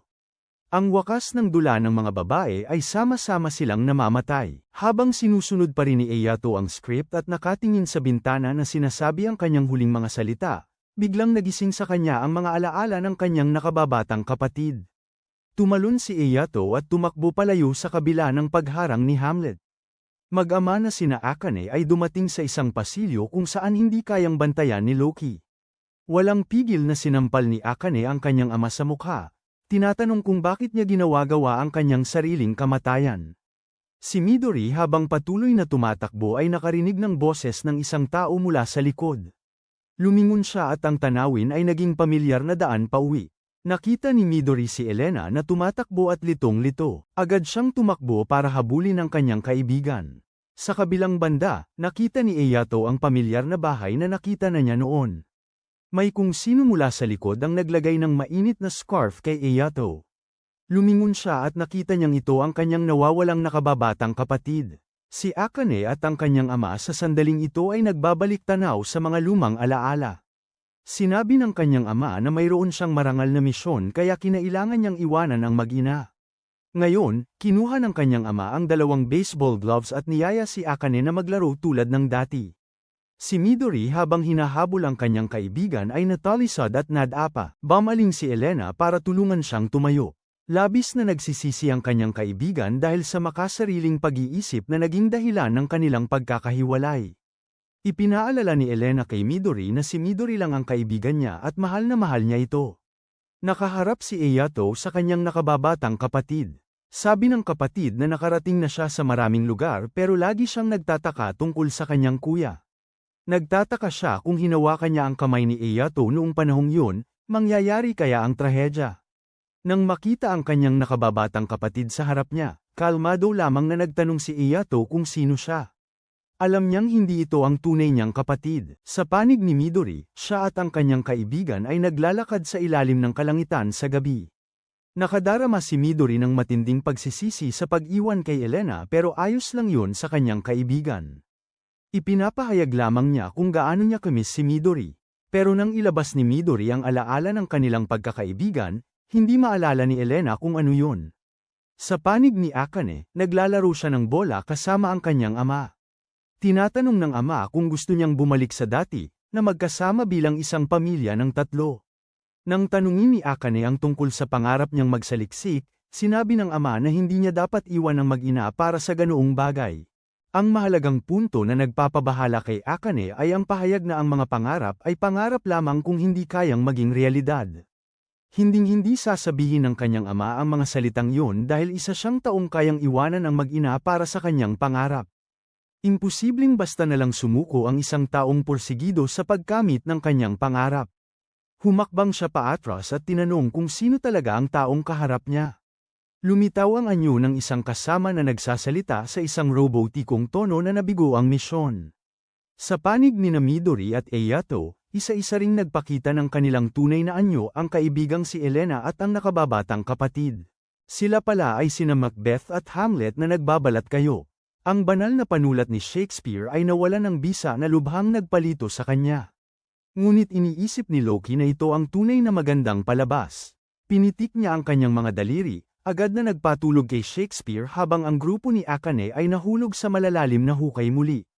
Ang palabas ni Loki na tinatawag na katotohanan ay malapit nang magsimula. Sa isipan ni Arthur, nagmamaktol si Loki tungkol sa kalikasan ng tao. Walang pakialam si Arthur doon. Si Arthur sa labas ng realidad ay nakulong sa anyo ng isang emperador. Sa ilalim ng kamalayan ni Arthur, sumasalakay si Loki. Sabik na sabik siyang makita si Santa Claus, kaibigan ni Arthur, na darating para iligtas ang kanyang kaibigan. Sigurado si Loki na hindi niya kayang labanan ang mga Diyos ng hilaga na inimbita ni Oz. Iniwan ni Loki si Arthur na nag-iisip. Sa sandaling ito, ang buong grupo ni Akane ay nahulog sa isang malalim na hukay, at nagkahiwa-hiwalay ang bawat isa sa iba't ibang lugar. Nagising si Eyato at natagpuan ang kanyang sarili sa Great Hall kung saan nagbuwis ng buhay ang Night Squad ni Arthur para makapagpatuloy ang grupo. Muling lumitaw ang batang may pulang mata. Hinihimok niya si Eyato na umalis kaagad dahil paparating na ang mga Diyos. Sa panig ni Akane, siya ay nawawala sa unang tarangkahan. Bigla na lamang, lumitaw ang maraming driver na humahabol sa kanya habang siya'y tumatakbong nagpapakagipit. Sa magkabilang panig ng pader ay lumitaw ang maraming kanya na nakatutok kay Akane at nagpapaputok. Si Midori naman sa sandaling ito ay nasa isang pasilyo na puno ng berdeng lumot nang bigla siyang makarinig ng mga pagsabog sa kung saan. Tumakbo siya papunta sa direksyon ng ingay. Bigla na lamang muling nakita ni Midori si Elena na nakatayo sa unahan. Ngumiti ang kaibigan habang si Midori ay natigilan, hindi makapaniwala sa kanyang nakikita. Sa panig ni Akane, ginagamit niya ang kanyang driver para ipagtanggol ang sarili laban sa mababangis na makina. Kapag nasukol siya, biglang may dumaang mahabang guhit ng apoy sa kanyang tabi. Ang mga robot sa harap ni Akane ay nawasak agad sa harap ng kanyang nagtatakang mga mata. Mula sa usok, lumitaw ang kanyang matagal nang nawawalang ama. Nagdududa pa rin si Akane na isa siyang nagpapanggap. Naguguluhan ng ama kung bakit pagkatapos lamang niyang mawala ng maikling panahon ay mayroon nang nagpanggap na siya sa kanyang anak. Para patunayan ang kanyang sarili, gumamit siya ng mahika ng apoy para wasakin ang mga nakaharang na driver sa paligid nila. Ang mga guro sa sandaling ito ay nakatayo sa harap ng mataas na tore. Nararamdaman nila ang presensya ng grupo ni Akane at agad na tumakbo papunta sa itaas. Tinitingnan ni Midori si Elena sa kanyang harapan, dahil siya ay nalinlang na noon ng ilusyon ni Shakespeare. Sa pagkakataong ito nang lumapit ang kanyang kaibigan, itinaas ni Midori ang kanyang driver bilang pananggalang. Alam ni Elena na hindi niya makukumbinsi ang kanyang kaibigan, kaya alam niyang kailangan niyang labanan si Midori para patunayan na siya ang tunay na Elena. Si Akane sa sandaling ito ay nagpapalitan ng suntok sa kanyang ama. Ikinukwento ng ama sa kanyang anak noong siya'y bata pa, kung paano muntik nang mamatay si Akane sa kanyang kapanganakan dahil nag-natural birth ang kanyang ina sa edad na iyon. Maraming miyembro ng pamilya ang nakaalam nito. Pagkatapos ay tumigil si Akane sa pakikipaglaban. Tinalikuran siya ng ama at sinabihan ng kanyang anak na bumalik na sa konseho. Ibinunyag niya na ang pagkamatay ng Night Squad at ni Arthur ay kagagawa niya, kaya't lubhang nagulat ang kanyang anak. Sabi ng ama, ang lahat ay para sa Divine Gate. Maraming tao ang nagsakripisyo para sa gate. Kahit ang mga sasakyang ginagamit ng grupo ay resulta ng pananaliksik mula sa Divine Gate. Kaya kinakailangang isakripisyo ang ilan para mas maraming buhay ang mailigtas. Kinailangan niyang pigilan ang grupo ni Arthur sa pagsira sa gate. Labis itong ikinagulat at ikinagalit ni Akane nang malaman nito. Tinanong niya ang kanyang ama tungkol sa kanyang kalupitan at sa konseho. Labis na nadismaya si Akane na ipinagkanulo ng kanyang ama ang tiwala ng kanyang ina at anak na nagtutulak. Kanyang pagkabata tungo sa pagiging ulilang walang ama. Desidido si Akane na harapin ang kanyang ama hanggang sa huli. Ginagamit niya ang kanyang driver para sumugod pasulong ngunit nakakaiwas pa rin ang ama. Si Loki sa itaas kasama si Arthur ay nasasaksihan ng buong pangyayari kay Akane. Si Midori at Ayato ay nahihirapan sa ibaba. Sabik siyang naghihintay sa susunod na kapahamakan. Ibinubunyag ni Arthur si Loki, alam niyang plano niyang gamitin ang grupo ni Akane para buksan ang Divine Gate at kumpletuhin ang pagbabago ng mundo.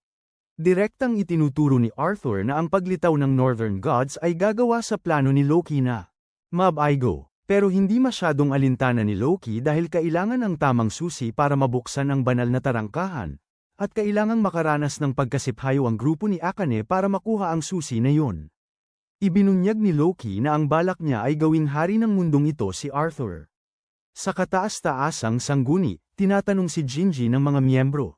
Akala nila alam niya na buhay pa sina Ayato, Akane at Midori. Bagamat hindi pa rin niya maintindihan ang balak ng sanggunian, ipinapaalala nila kay Jinji na isa siyang mahalagang miyembro ng mundo ng mga tao. Hindi na pinagkakatiwalaan ng mga miyembro ngayon si Oz at Loki, tanging si Jinji lamang ang makakalapit sa banal na tarangkahan. Bigla na lamang binanggit ng nakatataas na ang kanyang mga kaibigang sina Hakari at Yukari ay mahalagang tao sa mundo ng langit at demonyo. Ang mga konsehal na nakabalot ay nasa kwarto ngayon ni Hakari. Tinatawag nila siyang prinsesa at gusto siyang ibalik sa palasyo. Si Yukari naman sa tren sa mga sandaling ito ay nakatagpo rin ng mga misteryosong miyembro. Siya ay sinamahan pabalik. Sa kamalayan ni Arthur, nakatayo si Loki sa likuran niya. Napagtanto niya ang mga walang kwentang pakana ni Arthur. Sa simula pa lang, naglagay si Loki ng sumpa upang si Arthur ay mapasa kanya lamang. Ngunit ang kapiraso ng kanyang kaluluwa ngayon ay maliit na piraso na lamang. Iniisip ni Loki kung nasaan ang tunay na puso ni Arthur. Si Santa Claus sa mga oras na ito ay naglalakad sa isang madilim na pasilyo nang bigla siyang makakita ng isang lugar na naglalabas ng kumikinang na pulang ilaw. Agad na nagningning ang mga mata ni Santa at tumakbo siya patungo roon upang kunin ang bagay. Biglang lumitaw ang isang babaeng kulay ube ang buhok. Gumamit siya ng harang para atakihin siya ngunit nagawa pa ring makuha ni Santa ang bagay at makatakas. Sa kabilang banda, si Midori ay nakikipaglaban ng husto kay Elena. Galit na galit si Midori, talagang ayaw pahintulutan ang sinumang nagpapanggap na Sumire sa magagandang alaala ni ang kanyang kaibigan. Ipinakita ni Elena ang keychain ng pagkakaibigan na palagi niyang itinatago. Mayroon na siyang grupo ng mga kaibigan at isang lugar kung saan siya nabibilang, binago pa nga niya ang kanyang pangalan sa Dorothy. Pinapayuhan niya si Midori na kalimutan na ang araw na yon. Dahil umalis ng palihim si Dorothy mula sa Oz, kailangan na niyang bumalik. Mula sa likuran ay umaalingaw ang isang malinaw na tinig ng babae, isa itong makapangyarihang Diyos ng Hilaga. Sa panig ni Ayato, inihayag ng misteryosong batang lalaki na kailangang maranasan ni Akane at Midori ang pagkadismaya upang marating ang banal na pintuan. Biglang tumakbo si Undyne palapit. Tumingin siya sa batang lalaki sa tabi ni Ayato. Lumabas na matagal na pala niya itong nakikita. Sa panig ni Midori, naitulak palayo si Dorothy ng Diyos. Para protektahan ang kanyang kaibigan, tumakbo siya para galitin ang Diyos, na nagdulot ng paghabol nito sa kanya. Matindi ang labanan ng mag-amang Akane nang biglang may lumipad na apoy sa kanila. Bago pa man makapag-isip si Akane, itinulak siya palayo ng kanyang ama. Lumalabas na dumating na ang Diyos ng Hilaga na gumagamit ng apoy. Para protektahan ang kanyang anak, ginamit ng ama ni Akane ang kanyang driver para ilipat ang bata sa ibang lugar habang siya ay nananatili para labanan ang Diyos. Tinitipon niya ang mga piloto sa isang higanteng braso at sumugod sa Diyos. Bagamat nakailag ang Diyos, siya ay natalian ng mga tanikala at agad siyang pinisil ng higanteng kamay. Sinubukan ng Diyos na gumanti at sumugod para saksakin ang ama ni Akane pero niyakap siya nito. Pinaputok ng ama ang isang bomba para sabay silang mawasak. Nakita ni Akane ang lahat at lubos siyang nabigla. Si Midori naman, sa gitna ng laban, ay napalapit sa panganib dahil sa kanyang pagiging pabaya. Nang akmang tatapusin na ng Diyos si Midori, biglang sumugod si Dorothy para harangin ang atake.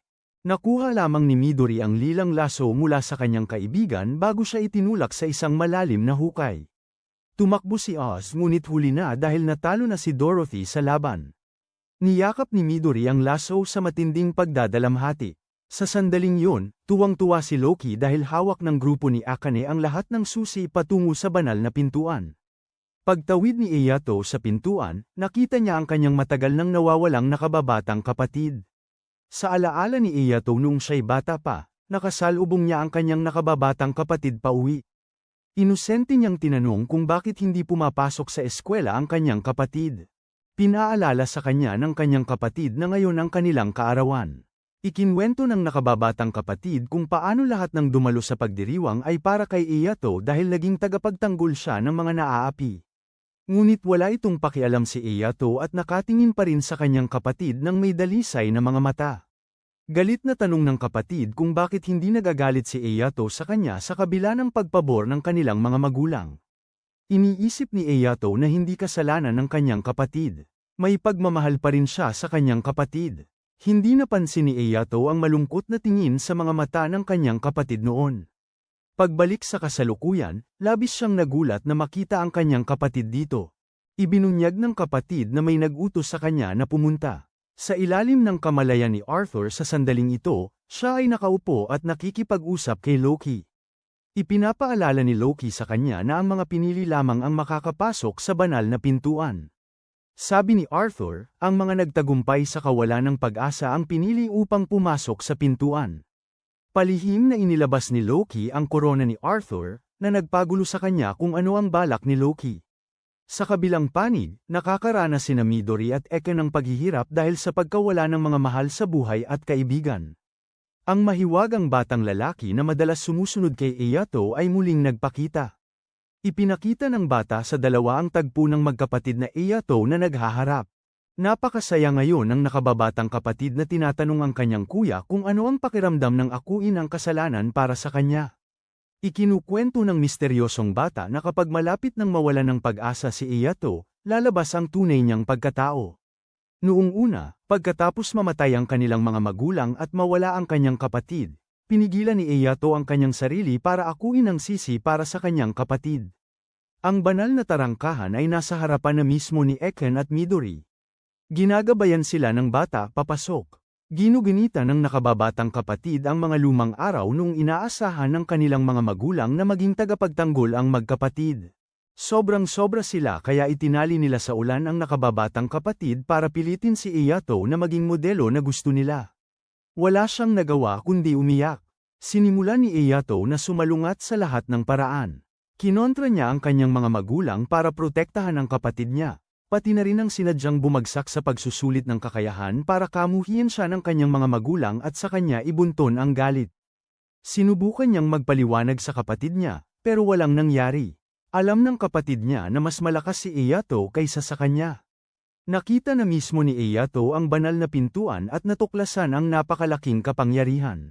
Galit na galit ang kapatid dahil hindi sinabi ni Eyato sa kanya ang tungkol sa malaking pinagkukunan ng kapangyarihang yon. Binanggit pa ng kapatid ang gabing sinunog niya ang bahay. Si Eyato pa ang lumapit at umako ng sisi para sa kanyang kapatid, kaya siya ang napag-alitan ng husto ng kanilang mga magulang at pinatira sa maliit na bahay sa likod para magsarili. Pero hindi pa rin naunawaan ng kapatid ang pagsisikap niya. Tinawag ng nakababatang kapatid si Eyato na isang ipokrito, sinisisi ang kanyang kapatid sa pagdurusang naranasan niya. Talagang ang matagal nang nagtipong galit, kawalan ng pag-asa at matinding damdamin ang naging dahilan para patayin ng nakababatang kapatid ang kanilang sariling mga magulang. Lumakad siya lampas kay Eyato at ikinwento ang gabi bago niya ginawa ang karumal-dumal na krimeng yun. Ang kapatid ay dumalaw kay Eyato. Sa kanyang baluktot na pag-iisip, halos sakalin niya si Eyato para silang dalawa ay makalaya, ngunit nang tumingin siya sa maamong asul na mga mata ng kanyang kapatid, natakot siya at tumakbo. Sa mismong sandaling yon, nakita ng nakababatang kapatid ang banal na tarangkahan at naging isang tagapagtanggol. Sinisisi ng kapatid si Eyato dahil hindi siya tumakas kasama niya para mamuhay ng masaya na silang dalawa lamang sa halip na manatili upang pasanin ang kanyang mga kasalanan. Ang kanyang nakatagong pag-iisip ay unti-unting nahuhulog sa pagkahumaling. Ang mismong kadilimang yon ang lumamon sa paghanga niya sa kanyang kapatid. Ipinaliwanag ni Eyato na matagal na niyang inaasam ang araw na makababalik siya sa init ng pamilya. Nagalit ang kapatid dahil dito. Naniniwala siyang lahat ng iyon ay kasinungalingan lamang. Kahit ang pagmamahal ng kanilang mga magulang sa magkapatid ay puno ng pakinabang. Kinuha ng kapatid ang isang bagay na hugis mata at tinawag ang kanyang driver para labanan ang kanyang kapatid. Tumakbo ang ibang mga guro papalapit sa sandaling iyon. Sila kasama ang grupo ni Undyne at Akane ay nasaksihan ang labanan. Gustong-gusto ng grupo ni Akane na pigilan ito, ngunit ibinunyag ng misteryosong bata. Wala na itong silbi. Sumugod ang kapatid para atakihin si Eyato, pero hindi siya lumaban. Umiiwas lang siya dahil ayaw niyang saktan ang kapatid niya. Pero matigas pa rin ang ulo ng kapatid, naniniwalang peke ang pagmamahal sa pamilya. Hindi niya sinasadyang ibunyag na dahil sa kawalan ng kaligayahan sa pamilya kaya nangyari ang malungkot na Pasko. Sobrang nag-alala si Undyne nang lumitaw ang misteryosong batang lalaki. Ipinaalala nito sa kanya na kaya niyang baguhin ang hinaharap. Ang magkapatid na Eyato sa mga sandaling ito ay nag-aaway. Napilitan si Eyato na lumaban. Napalabas siya dahil sa lakas ng kapatid niya. Nang susugod na sana ang kapatid para bigyan ng huling suntok, gustong-gusto nang sumugod ni Akane pero pinigilan siya ng batang may pulang mata. Ipinaalala ng bata na hayaan nilang malampasan ito ni Eyato ng mag-isa. Sa labas ng lugar patungo sa banal na pintuan, nagpakita ang mga Diyos ng hilaga. Balak nilang pumasok at tapusin ang grupo sa loob. Biglang lumitaw si Oz. Gusto niyang harapin mismo ang mga Diyos na inanyayahan niya. Dahil sa pagkamatay ni Dorothy, labis siyang nasasaktan sa sandaling ito. Buong pusong ginamit ni Oz ang isang harang para mabawi ang kapangyarihang ipinagkaloob niya sa mga Diyos. Lumitaw ang isang dragang gawa sa dugo, kaya't nanghina ang mga Diyos sa itaas. Pagkatapos gamitin ang mahika, si Oz ay napagod din at bumagsak. Nakita ng grupo ni Akane na malapit nang matapos si Eyato ng kanyang kapatid, kaya't binaliwala nila ang pagpigil ng misteryosong batang lalaki. Pareho silang sumugod sa kinaroroonan ng banal na pintuan. Nang ipikit ni Eyato ang kanyang mga mata at naghihintay ng kamatayan, si Undyne ay sumugod upang harangin ang atake para sa kanya. Dahil sa sobrang tindi ng sugat, siya ay bumagsak sa kanyang mga bisig. Pinayuhan niya ito na magpas siya para sa kanyang sariling kinabukasan at huwag magpaapekto sa nakaraan. Pagkatapos, nawalan siya ng malay sa kanyang mga bisig. Galit na galit ang kapatid ni Eyato dahil may nanghimasok. Sumugod siya agad sa kinaroroonan ng dalawa at sumaksak. Sa kanyang isipan, nakapagdesisyon na si Eyato. Galit siya dahil sinaktan ng kapatid na ito ang taong mahal niya. Nagpakita si Eyato ng sobrang lakas, lumikha ng alon ng tubig na tumama sa kanyang kapatid, at malubha itong nasugatan. Sa sandaling yun, naramdaman ng kapatid ang kasiyahan dahil tinanggal ng kanyang kapatid ang balat kayo ng nakaraan para baguhin ang kanyang kinabukasan. Agad binawi ng kapatid ang kanyang sandata at naglakad patungo sa Divine Gate. Lumingon si Eyato para tiyakin na okay lang si Undyne. Nangako siya at ang iba pang guro na sila na ang bahala dito. Pinayuhan nila ang grupo ni Akane, Midori at Eyato na magpatuloy sa malawak na banal na tarangkahan at tuparin ang kanilang layunin. Bumukas na ang tarangkahan. Pumasok ang buong grupo sa isang lugar na puno ng ulap. Nagpakita ang batang may pulang mata sa sandaling ito. Sa itaas ng kanyang ulo ay isang lumulutang na timangan kung saan inilagay at sinukat ang kawalan ng pag-asa at pag-asa. Ibinunyag ngayon ng bata na siya ang susi sa banal na tarangkahan. Hinikayat niya ang lahat na dumaan sa tarangkahan, upang baguhin man ang nakaraan o ang hinaharap. Lumitaw ang mga alaala ni Santa Claus noong una niyang nakilala si Arthur. Naligaw ang batang lalaki na yun sa Divine Gate. Nang makita ni Santa ang naguguluhang mukha niya, hinala niya na may nawala itong mahalaga. Naawa siya sa batang nasa harap niya. Si Santa, sa kanyang papel bilang anak ni Santa Claus, ay nagpasyang bigyan si Arthur ng bagong simula. Dinala nila siya at ang kanyang nakababatang kapatid na si Lisa si Arthur sa kanilang tahanan, binigyan siya ng init ng pamilya, at ito rin ang pinagmula ng kanyang pangarap na maging hari. Ang katapusan ng paggunita ay ang malupit na katotohanan. Desidido si Santa na bawiin si Arthur mula kay Loki. Ang Divine Gate ay naroon na mismo sa harap ng grupo ni Akane. Hinikayat ng batang may pulang mata ang lahat na pumasok. Naalala ni Akane at ng lahat ang kanilang layunin sa pagpasok. Gusto ni Midori na muling makita si Elena. Gusto ni Akane na muling mabuhay ang kanyang ama. Gusto ni Eyato ng isang mapayapang buhay kasama ang kanyang kapatid. Sa kabilang banda sa isip ni Arthur sa sandaling ito, si Loki ay lubhang nagugunita. Ipinapaalala niya kay Arthur na narating na ng mga bata ang Divine Gate. Tinanong ni Loki kung bakit hindi pa rin siya nagpapakita at nananatili pa rin siyang mag-isa dito. Malamig na sumagot si Arthur. Napagtanto din niya na may darating upang iligtas siya. Ito ay si Santa Claus. Sa sandaling ito sa realidad, nabasag na ni Santa Claus ang pinto ng tore. Sa harap niya ay isang Arthur na platinum ang buhok na kontrolado ni Loki. Kalmado lang si Santa. Tiniyak niya na ililigtas niya si Arthur. Hindi pag-aari ni Loki si Arthur. Naalala ni Santa ang mga lumang alaala noong ipinakita sa kanya ni Arthur ang liham ng imbitasyon ng konseho. Ito ang landas na pinili ni Arthur. Lubos siyang nagtitiwala at sumusuporta sa kanyang kaibigan. Sinabi pa ni Santa Claus sa kanyang kaibigan na kapag napagod na siya, dapat siyang bumalik sa kanya. Sa realidad, tiningnan ni Santa ang walang buhay na mga mata ni Arthur nang may pagkadismaya. Walang hiyang sinabi ni Loki na nagtatampo si Arthur dahil iniwan siya kaya niya pinili ang ganitong paraan. Pero para kay Santa, malaya si Arthur na pumili ng landas na gusto niya. At si Loki ang sumasakal sa kalayaang yun. Sumugod siya para labanan si Loki. Bawat malakas na suntok ay bumagsak. Sa panig ng konseho, labis silang nababahala sa kasalukuyang sitwasyon. Nagpadala sila ng isa pang driver kung saan naglalaban sina Loki at Santa. Galit na tinanong ni Santa si Loki kung bakit siya isang Diyos pero hindi niya ginagawa ang kanyang mga responsibilidad. Pero tumawa si Loki at pinaalala sa kanya na binigyan niya si Arthur ng isang bagay na higit pa sa emosyon. Na siyang walang hanggang kapayapaan.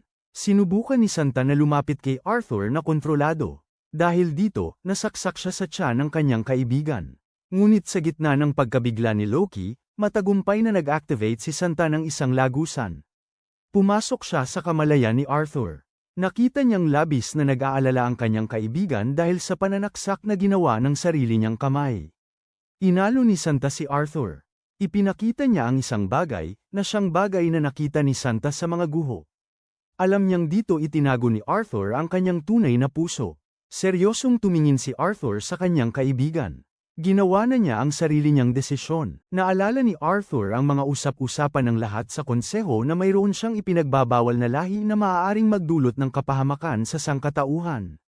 Sa kabila ng sakit sa kanyang puso, nagpasya pa rin si Arthur na dadalhin niya ang kapayapaan sa mundong palaging protektado ni Santa. Binunot niya ang espada sa kanyang kaibigan at itinulak si Santa pabalik sa katinoan. Sa sandaling ito, malubhang nasugatan si Santa. Nakahiga siyang hinihingal sa lupa, nakatingin sa langit. Nagtataka pa rin si Santa kung ito ba talaga ang landas na pinili ni Arthur.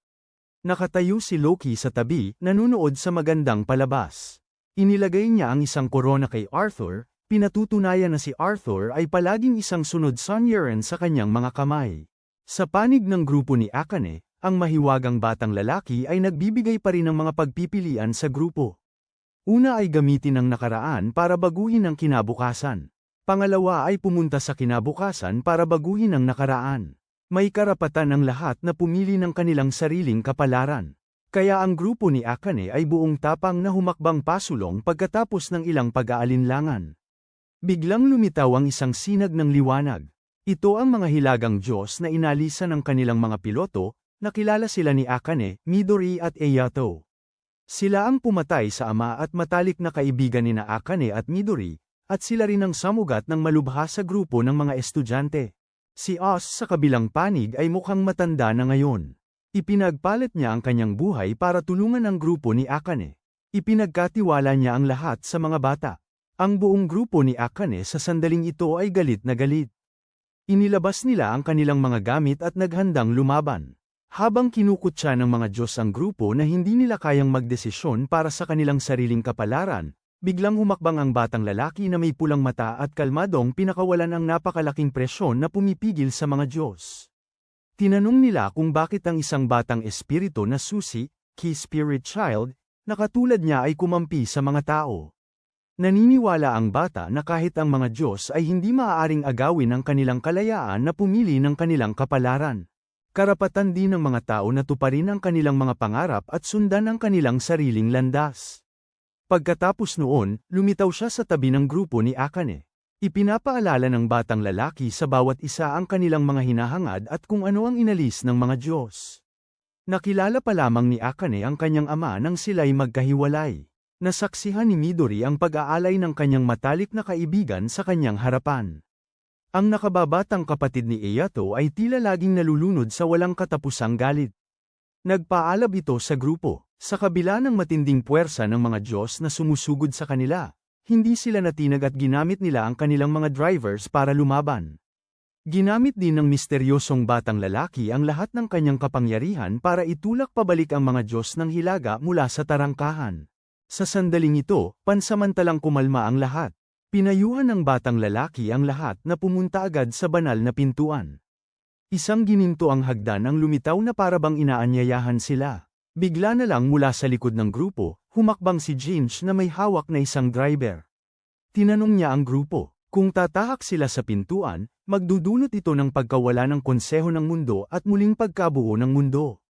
Kahit na inamin ng batang lalaki na may pulang mata na maaaring mayroon silang kapangyarihan na gaya ng mga Diyos upang gawin ang gusto nila. Ngunit hindi ibig sabihin na hindi nila maaaring matupad ang kanilang mga hiling. Sinubukan pa rin ni Ginge na hikayatin ang grupo, ipinapakita sa kanila ang kawalan ng katarungan sa mundo kung saan lamang. Ang mga pinili ay maaaring mamuno dito. Ito ang dahilan upang tumagilid ang balanse ng tarangkahan. Ngunit si Eyato sa sandaling ito ay inihayag ang sinabi ni Arthur noon.